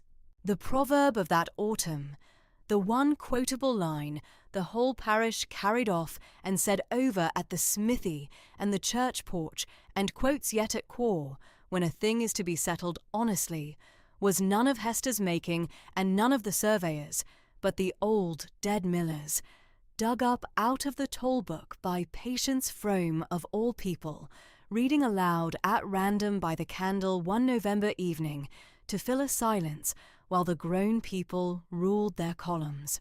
She had turned back to the very first page of the very first volume, the marriage week of 1779, and read out, stumbling only a little on the long words, the line the old man had set at the head of his book the week he began it, and never, in 39 years, found cause to better. Here begins the toll book of Quarr Mill. I will set down what the corn weighs and what the river does, and nothing that I wish were so. For a true book is a kindness to every man that comes after, and the only history that never lies is the one that was written while the thing was still happening. Patience read it out, and Daniel Frome's pen stopped on the paper, and Hester's stopped on hers, and the two grown people looked at the child, and then, for the first time and only a moment, full at one another across the candle, over the heads of all their books. And then the surveyor said, in a voice not quite his measuring voice, that it was the best sentence he had heard on the levels, and that he should have it cut on the keystone of the new bridge if the justices would let him. And the justices, when he asked them, did. Michaelmas had passed quietly at the mill, and Hester had kept it, as the old man kept his quarter days, by the book and not by display, the lower farm's rents that came to the mill by ancient custom, because the mill was the one dry house all could reach, taken at the parlour table with Mr. Mompesson's clerk at her right hand the first time, and nobody at it the second, the heiress having been found, to the clerk's open relief, to cast a column faster than he could, the corn bargains for the Wells winter made at the old toll, the Eelweir's autumn run salted down, the household's books taken over from Mrs. Stallard at that lady's own pressing, audited in one long evening, and handed back with 1 shilling and 9 pence of 40 years' patient bewilderment resolved at last between them, to the satisfaction of both and the particular glory of the still room. She had put off the unrelieved black at Michaelmas, the quarter being the customary term, and Mrs. Stallard and the rector's wife, between them gently insisting, and gone into half-mourning, a soft, dove-grey stuff with a lavender sprig, in which the parish privately allowed that the mill had not been so well worth a look, since the old mistress was a bride, though nobody said so above the pitch of the smithy, and the mill prospered under her, which the Moor had not looked for, and was fair enough to own. The meal kept its name for truth. The toll stayed at the 16th, and not a grain over. The Wells corn factor sent up more custom, not less, a clean-weighed sack from Quarr being worth the carriage. And the parish that had said, Sir Roland will have it, found itself, by the turn of the year, saying instead that the music teacher from Wells weighed fairer than the old man, and was easier to get a civil word from. The flood marks in the gable had a new line cut below the others that autumn, the Lammers flood of 1818, scored by the Wells mason at her order with the year beside it, 1 foot under the mark of 11, and below the new flood line, where the wall ran on bare toward the ground. There was room, she observed, standing at the gable one frosty morning, with the dog at her heel, for a great many floods to come, more than she would live to cut. And the observing of it pleased her, in the sober way the mill had taught her to be pleased. For a register of floods is a thing built to outlast the hand that keeps it, and she had come, that autumn, to like the thought. The deep of that winter she came to understand the old man's books for the second thing they were, not in a week but in many evenings, shelved in plain sight along the parlour wall. She had taken them down for the flood tables a Bath philosopher had written to ask for, the mill's long record of the brew being known a little beyond the moor by then, and she had found threaded through the corn and the weather at the rate of 3 or 4 lines in a year. The whole silent history of a marriage and a parish and, at the last, of herself. She could read now without flinching the one blank day, kept deliberately for a death, and the single line of Damaris set down each 14th of June. And she carried the volumes back to their shelf those winter nights with a care she did not give the corn, because the corn was the mill's living, but the books were its soul. And she had been left, she saw now, not a mill with a book in it, but a book with a mill to keep it going. It was Patience Frome who found the older record still, in the iron-bound chest in the meal loft at the candle cleaning before Christmas, a thin parcel in oiled silk, 2 letters and a folded chart from a Mr. Phelps, a Glastonbury man of the last age who had drained and measured the moors when the old miller was young, written to a younger Barnabas Quarr, who had evidently sent him close notes on the rise and fall of the Brew, and the working of the new sluices. They were of the matter natural to 2 such men, the levels and the rines and the set of the floods. But at the foot of the second letter, the old drainer had written a sentence that Hester carried down from the loft and pinned at the parlour shelf beside the toll books, where the morning light would find it. They laugh at us, friend Quarr, for writing down the height of a ditch. But the laughers measure nothing twice, and so are surprised every year by the same water. Whereas we, that have made the river's own confession fast upon paper, are surprised by nothing, and may even, God willing, save a neighbour's hay, and I hold that no day truly written down was ever, in the long account, a wasted one. She read it over more than once that winter, at the 10 o'clock, with the frost flowering on the parlour panes, and the dog asleep at the hearth, and her own day's true line drying on the desk, and she thought that between the old drainer's sentence and the old miller's, cut now into a bridge that the masons were raising stone by numbered stone over the mending Brew, she had been left a creed she could keep, which was more than the cathedral close had ever quite contrived to leave her. The bridge rose through that winter as the weather let it, and the whole parish took the rising of it personally, as a parish will a thing it has lost and is getting back. The 2 old piers, probed and sound, were underpinned and brought up fresh from the moor clay.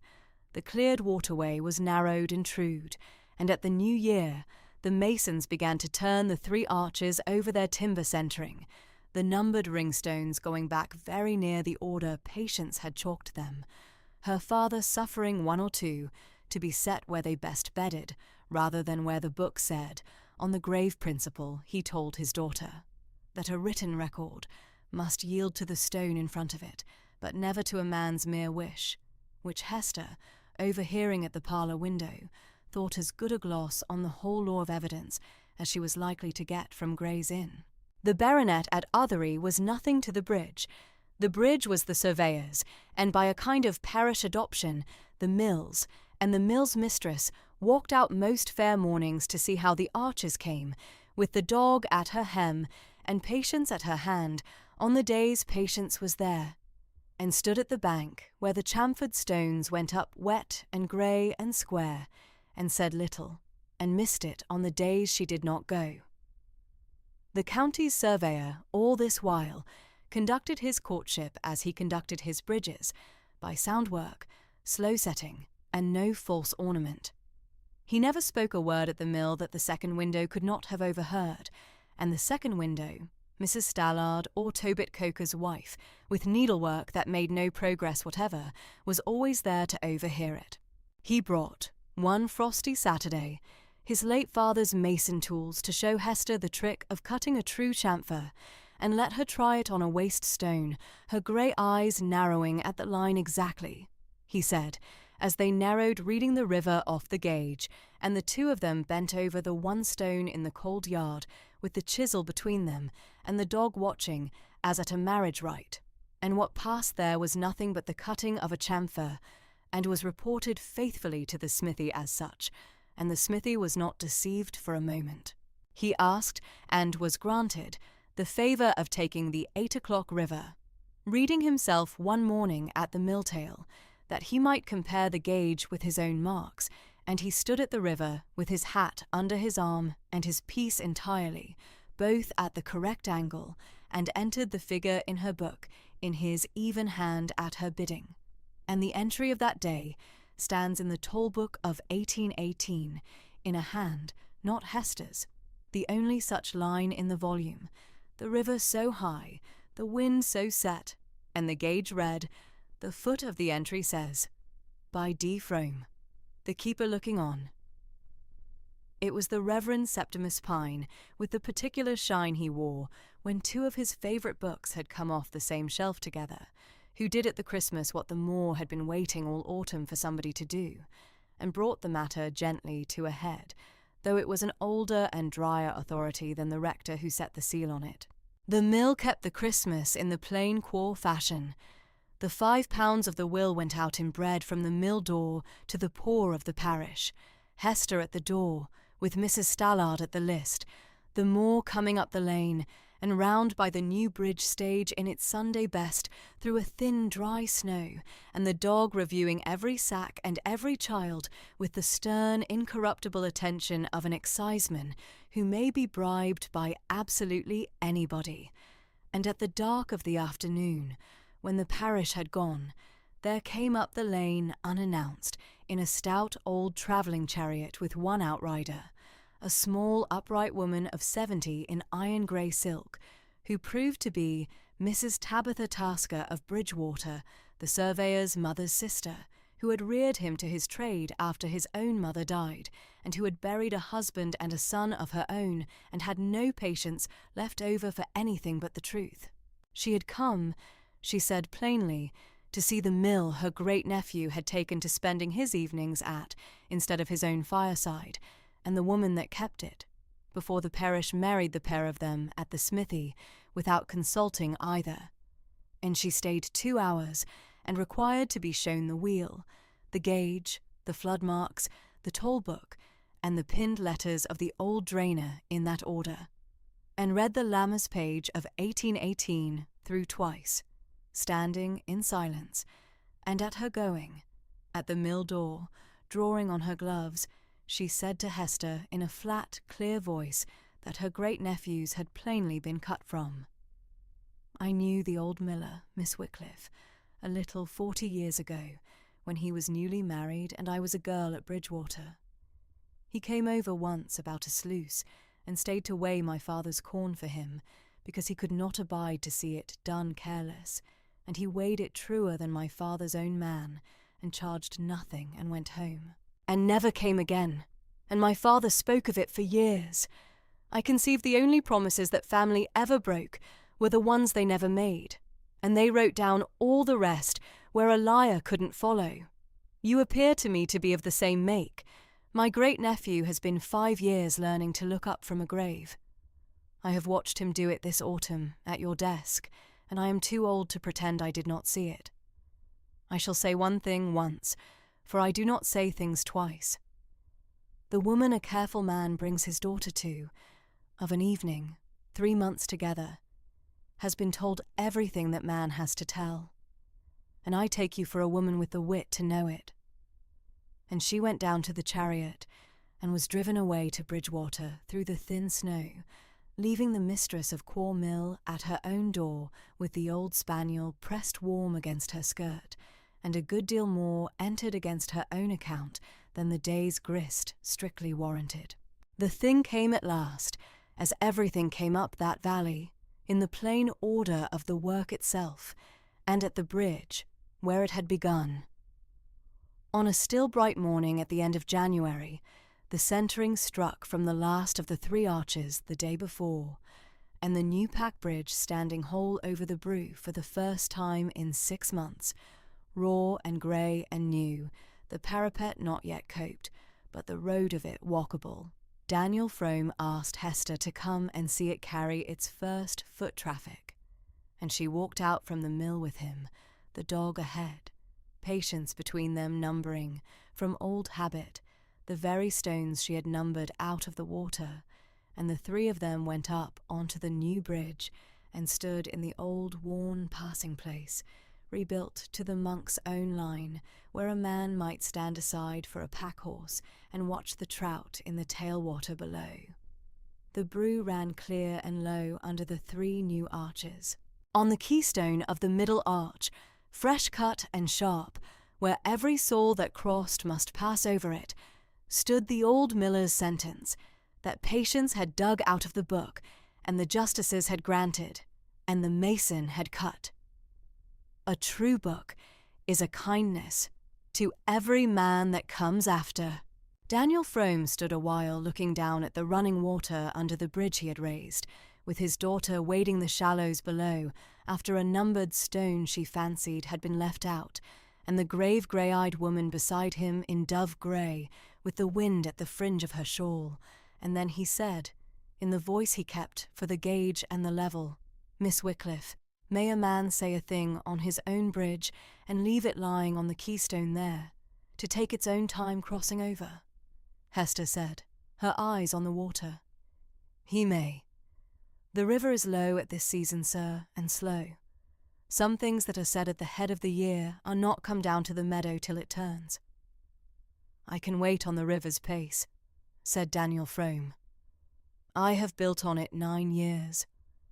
I know it does nothing for hurrying and everything for patience. That is the whole of what I had to say at present, ma'am. That I know its pace, and I am content to keep it. And that there is no water in 3 counties and no desk, and no book I would rather wait beside than this one." And nothing further was said upon the bridge that morning, and the three of them and the dog came down off the new arches to their dinner, with the winter sun bright on the whetstone and Patience Frome's stockings. It was afterwards established at Bridgewater, soaked to the knee and entirely worth it. The bridge being now passable, the surveyor had less and less true business at the mill, and came to it more and more, which the parish noted with the comfortable certainty of people watching a hatch fill. He brought, the second Saturday of February, his daughter's whole little run of measurements of the brew, that her record might be set against the mill's longer one, and the child see how the two agreed, and Patience, by March, had been promoted to a marbled quarto of her own, the columns ruled for her by Hester, and had begun at Quarr on Lady Day, a register that the Moor speaks of now with the pride it once kept for the old man's The Brew Book, kept at Quarr Mill, by Patience Frome, written at first in a large round hand with a good deal of help from the wheel, and not broken since. Patience required no delicacy, and offered none.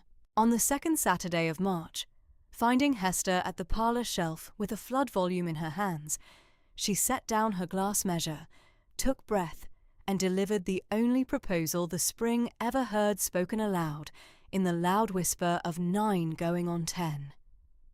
"Papa has built the bridge, so now there is nothing to keep him at Bridgewater, and nothing to bring him here. And he is very stupid about it, and goes home every night looking as if he had left something on the bank. I have told him the books ought to be on the same shelf. I have a shelf at home with nothing on it but my brew book, which is lonely. I would rather live where the wheel is, and so would Papa. Only he will not say so because he is grown up. Will you please arrange it, because I cannot reach the high shelves yet?" Her father, across the parlour, became suddenly and profoundly occupied with the barometer the old miller had kept by the door, and Hester, calm as the alcove glass, said that Miss Frome's doctrine of shelves did her library great credit, and that she should give the high shelves her serious attention, and the parlour returned, with relief on the part of its tallest member and triumph on the part of its smallest, to the flood of the comet year. The thing was done at last out of all pattern, on a soft grey-growing morning at the end of March, the rooks beginning the high elms by the church and the first green coming on the moor. The Frome gig came up the lane on a Thursday, which was neither a Saturday nor a bridge day, nor any day with a treaty attached to it, and Daniel Frome came alone.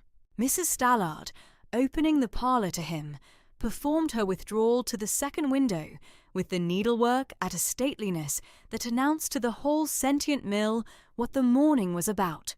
Tobic Coker's wife was discovered to have urgent business at the same window inside the minute, and the dog-tearer, who had brought the surveyor up from the door with his usual gravity, lay down at the hearth between the two parties with the air of a beadle keeping a court. Hester was at the high desk, the morning's grist entered and sanded, the toll book open at the march page. Daniel Frome did not sit. He stood at the desk's end where Mr. Mompesson had stood in August, his hat in his hand, and spoke the speech he had plainly built at his own fireside, course by course, the way he built everything. Miss Wycliffe, when I came up to view your fallen bridge in the August of last year, I did not look for this morning, and I will not pretend I did. I have loved you, with what patience your year of mourning and your first hard year at this mill required, since the day you handed me your great-uncle's flood, written down to the hour by a woman who had no reason on earth but plain honesty to write it, and looked at me as if you expected me to be honest too, which I had not lately been used to. I am asking you now, on no better ground than that I have loved you so since that day, and shall love you so whatever you answer, to do me the honour to be my wife. You have known me 7 months. You have known this book and this river 40 years, by the keeping of it. I will not press the short acquaintance against the long.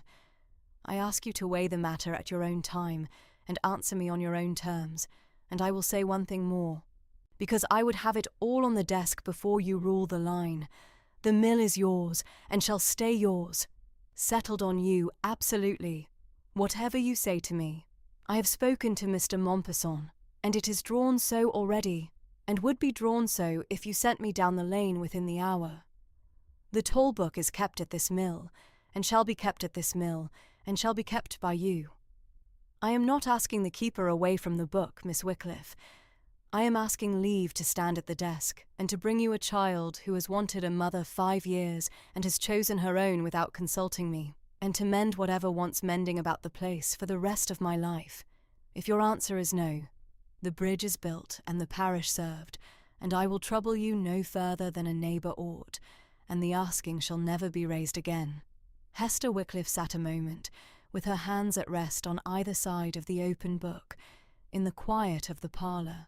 The grey March light at the window and the bare end of the highest shelf at the rim of her sight, where the row of flood years stopped and the wood ran on, with room on it, she had noted her first evening, for a great many books to come. Then she rose, and met the steady dark eyes with the calm grey ones, and gave him her answer in the settled voice of the schoolroom and the gauge and the desk, neither slow nor fast.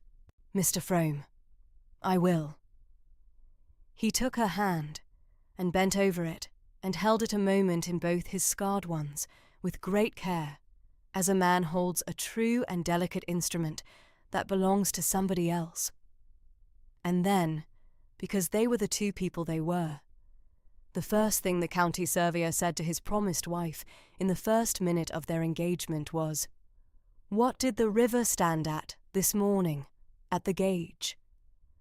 And the first thing she answered him was, "At 2'3" on the staff, sir, and steady, low and fair." And at the second window, Mrs. Stallard and Tobic Coker's wife abandoned the needlework together and wept, comprehensively, into one shared and wholly inadequate handkerchief, while the old dog beat the parlour floor with his tail, slow and loud, like the cracked Quarr bell got home at last to its own belfry. Patience had the news at Bridgewater that afternoon, her father riding back with it himself, and made answer, her great-aunt Tasker reported by letter within the week, the Tasker letters being the family sense made ink. First, that she had arranged it from the beginning, before either grown person was attending. Second, that the books would now be on the same shelf, as foretold. And third, after a silence, in quite another voice, that she should have somebody to show her brew book to at breakfast now, and to do the high shelves, whereupon the county surveyor was discovered to require something urgently from the next room, and was some little while finding it. The wedding was set for the Saturday morning of the 1st of May, the spring work in hand, and the new bridge by then coped and finished and opened to the parish with the old miller's sentence sharp on its keystone. The banns of marriage between Daniel Frome, of the parish of Bridgewater, widower, and Hester Wycliffe, of this parish, spinster, were asked at Quarr Church on the 3 Sundays of April, the Reverend Septimus Pine reading them at a shine that threatened the prayer book, and the cracked Quarr bell at each conclusion getting a little above itself. Mr. Mompesson came up with the settlements, which were as the surveyor had stated them at the desk: Quarr Mill, its leat, its weir, its lands, its moneys, and its toll book settled upon the wife absolutely, to her own hand and her own heirs, and the old attorney, laying down the pen in the parlour after the signing, observed to the room that he had drawn marriage settlements 40 years, and had found at last a bridegroom who signed away his whole advantage with the satisfaction of a man taking one up, and that he should have the clause copied out and framed against his retirement. The preparations were of the plain old order the mill had kept all its days. The aunt from Bridgewater cut the bride's gown at the mill itself in April's last fortnight, a plain cream India muslin, high at the waist in the year's fashion, but long in the sleeve at the bride's own asking, the bodice worked with one small running sprig and no other ornament. And at the fitting, at the long glass in the south chamber, Mrs. Stallard brought in from the iron chest the second garnet ring, the grandmother's that had lain there 16 years against Hester's coming, and would not be argued with, and the 2 garnets went on the bride's hand together at last, her mother's and her mother's mother's, the worn and the kept, and the room was very still. The cathedral organist wrote from Wells that he should come if the chapter fell into the brew, and would play the mill a wedding voluntary on the church's 3 bells if the ringers would lend him the rope, which, the ringers being what they were, occasioned negotiations. And the dog tare was washed, under protest, in the Leat. The 1st of May came up the moor in the way the toll book's 40 Mays said the best of them come. A white ground mist along the water meadow at first light, the Mendip line clear and blue above it, the mist burning through by 8 into a high bright morning, the new bridge grey and exact over the running brew. The wheel stopped for the one morning in the year it was let stand, and the May full out white in the hedges. Hester Wycliffe took the 8 o'clock river reading of her wedding morning herself, at the mill tail, in her dressing gown with her hair already dressed, because the book is a promise and because she chose to, and the entry stands in the toll book of 1819 in her even hand. The river low and fair, the wind at the west, and at the line's end 6 words that were the old man's and her own together. A true day, and the bridge open. Quarr Church was full by 10, and the churchyard fuller, the parish coming up the lane and over the new pack bridge in its wedding best, treading for the first time at a wedding the keystone that carried the old miller's word. Tobit Coker had the bride's gate. The Bridgewater aunt sat upright as a baluster in iron grey silk. Mr. Mompesson stood near the chancel with the square spectacles polished glittering. The cathedral organist had the church's poor 3 bells, doing things they had not done in living memory, and would talk of for a generation. And at the chancel step waited the county surveyor in plain dark blue over cream, watching the west door, between the prayers, at the particular quarter from which his weather was coming. The bride came up the lane from the mill on Mr. Mompesson's arm, the old attorney having been asked at the chambers in Sadler Street, and having answered at last that he had given Miss Wycliffe away once already, to a mill the August before, and counted it the best conveyance of his 40 years, and should be honoured to execute the second and better one in person. The bride in plain cream muslin with long sleeves, the 2 garnet rings on her hand, her dead mother's locket inside the bodice where such things ride, and her father's old shagreen thermometer case carried in the reticule behind her, because the promises of a life keep no holidays from one another. And Patience Frome walked behind her in a white frock, with a basket of the May and the moor's small flowers and the concentration of artillery practice, and her shoes, the great-aunt Tasker established at the gate by one downward look, on the correct feet. The Reverend Septimus Pine read the marriage service of the Church of England in the gentle, unhurried scholar's voice the parish had had of him these many years, and the high May light came through the plain south glass and lay gold along the chancel. And Daniel Frome, of the parish of Bridgewater, took Hester Wycliffe, of this parish, to his wedded wife, to have and to hold from that day forward, for better for worse, for richer for poorer, in sickness and in health, till death them did part. And Hester Wycliffe took Daniel Frome in the same words and the same fashion, in the even voice of the schoolroom and the gauge and the desk, audible at the tower door. And the ring went on, over the 2 garnets, and the parish register, the church's own book this time, the 3rd honest book of that morning's 3, was signed in the vestry, the bride writing Hester Wycliffe at the last time of writing it with the pen at its accustomed quiet pace, and the witnesses' names going under in their order: Mompesson, Septimus Pine, Tabitha Tasker, firm and plain, Joan Stallard, the hand not perfectly steady, but the letters proud, and the 3 cracked bells fell to above them all, and got, by general consent, and for the only time in living memory, entirely above themselves, and were not afterwards spoken to about it.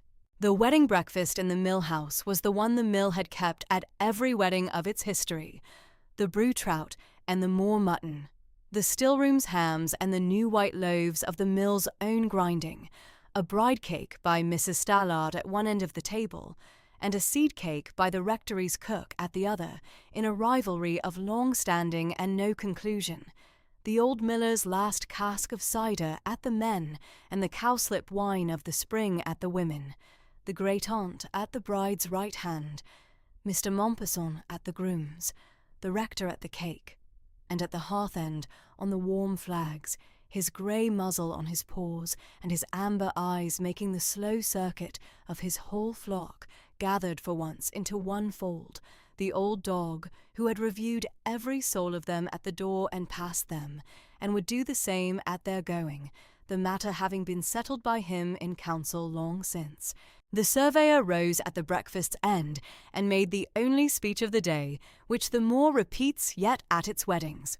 He had been asked, he said, what settled the matter for him, and would answer it once in company, so it should stand on the parish record like the banns, that it was not the mill, though the mill was a fair property, and it was not the books, though he honoured them above any parchment he knew. It was one line in one of them, that his own daughter had dug up and read aloud by the candle, written by an old man at this desk the week he married, who set down for 40 years what the corn weighed and what the river did, and never once what he wished were so. I have built bridges 9 years on that principle and never knew its name, said the county surveyor, lifting the old miller's cider to his wife.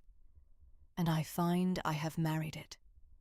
The book, friends, and its keeper, and the long fair days coming, a true day, and the bridge open. If you have kept this gentle Somerset year at the desk of Quarr Mill, these many minutes past, at Hester's steady hand, from the flood that took the old pack bridge, and the letter that gave her the mill, through the white flower, sent to try a stranger, and the candle-sealed letter, read at the desk, the Lammers page, read out plain in the August parlour, and the fall of the proud man's borrowed evening, the numbered stones fished from the water, and the old man's sentence cut sharp on the keystone, then the 3 cracked bells of Quarr have rung the 1st of May, in at your own ear, and the tall book at the mill desk stands open at the May page, the morning entered, the promise kept and carrying, and somewhere, a shelf, you know, has room on it yet for the books still to come. So before the wheel takes the water again, sit a moment with the question the old miller left without ever quite asking it. When the parish remembers Hester Wycliffe a generation hence, by the new bridge or the warm mill door or the long honest book, which of the three will it have decided was the true inheritance, the mill that gave her bread, or the bridge that gave her a husband and a child, or the book that gave her a name the more could trust, kept day by day in a hand that never once set down a wished-for thing in place of a true one? Tell the parish at the smithy below, and tell us the county and the river. You keep your own days beside, for every valley has its flood mark and its fair morning, and we should like to know yours. Next we go 3 valleys west, to a drowned bell and a girl who would not let the parish forget where it lay, but that is another book and another flood, and not yet entered. On a soft grey growing morning in the March of 1820, the rooks at the high elms again and the may not yet in bud, the mistress of Quarr Mill came down the lane from the church with her husband and her stepdaughter and the old dog, and Tobit Coker met them at the mill tail with 2 men, a barrow and a young grafted apple tree, got at the Glastonbury nurseryman's against this morning by an order the under-miller had given in October without being told to, and Hester Frome, in her garden gloves, set the young tree in the home close a little above the highest flood mark in the gable wall, where the worst water the brew had ever made had never yet reached, and, please God, the tree might stand to fruit. And the toll book of that day records the planting in one line, between the grist and the river, without any adjective, in the manner of the house. An apple set in the home, close above the flood. Soft rain at evening, very kind, the brew running full and clear, and the bridge carrying all the parish dry. And on the warm, pale gold Sunday of the 7th of November, 1820, under a high, washed autumn sky, with the first frost white at the home close at the 8 o'clock reading, and gone by 10, a daughter, born at the mill at the October's end in the chamber over the parlour, was christened Damaris Cecily Frome at the old font by the Reverend Septimus Pine, the great-aunt Tasker standing godmother straight and upright, Mr. Mompesson standing godfather, grave and glittering behind his glasses, and Patience Frome, 11 now, and solemn as a verger, holding the trailing end of the shawl at her stepmother's elbow by right of long treaty, and the entry in the toll book of Quarr Mill for that Sunday, in the even hand that would rule its columns at the same desk for 40 years more, gives the river low and clear, the wind at the north-west and light, the new bridge dry and carrying, the sky cloudless from the Mendips to the moor, and at the line's end, in the quiet fashion her great-aunt Damaris had kept all her days, and the old miller at the same desk before her. The book says only, and has never in all the years since needed to say more. A true day from dawn to dark, and the river fair, and the toll book goes on.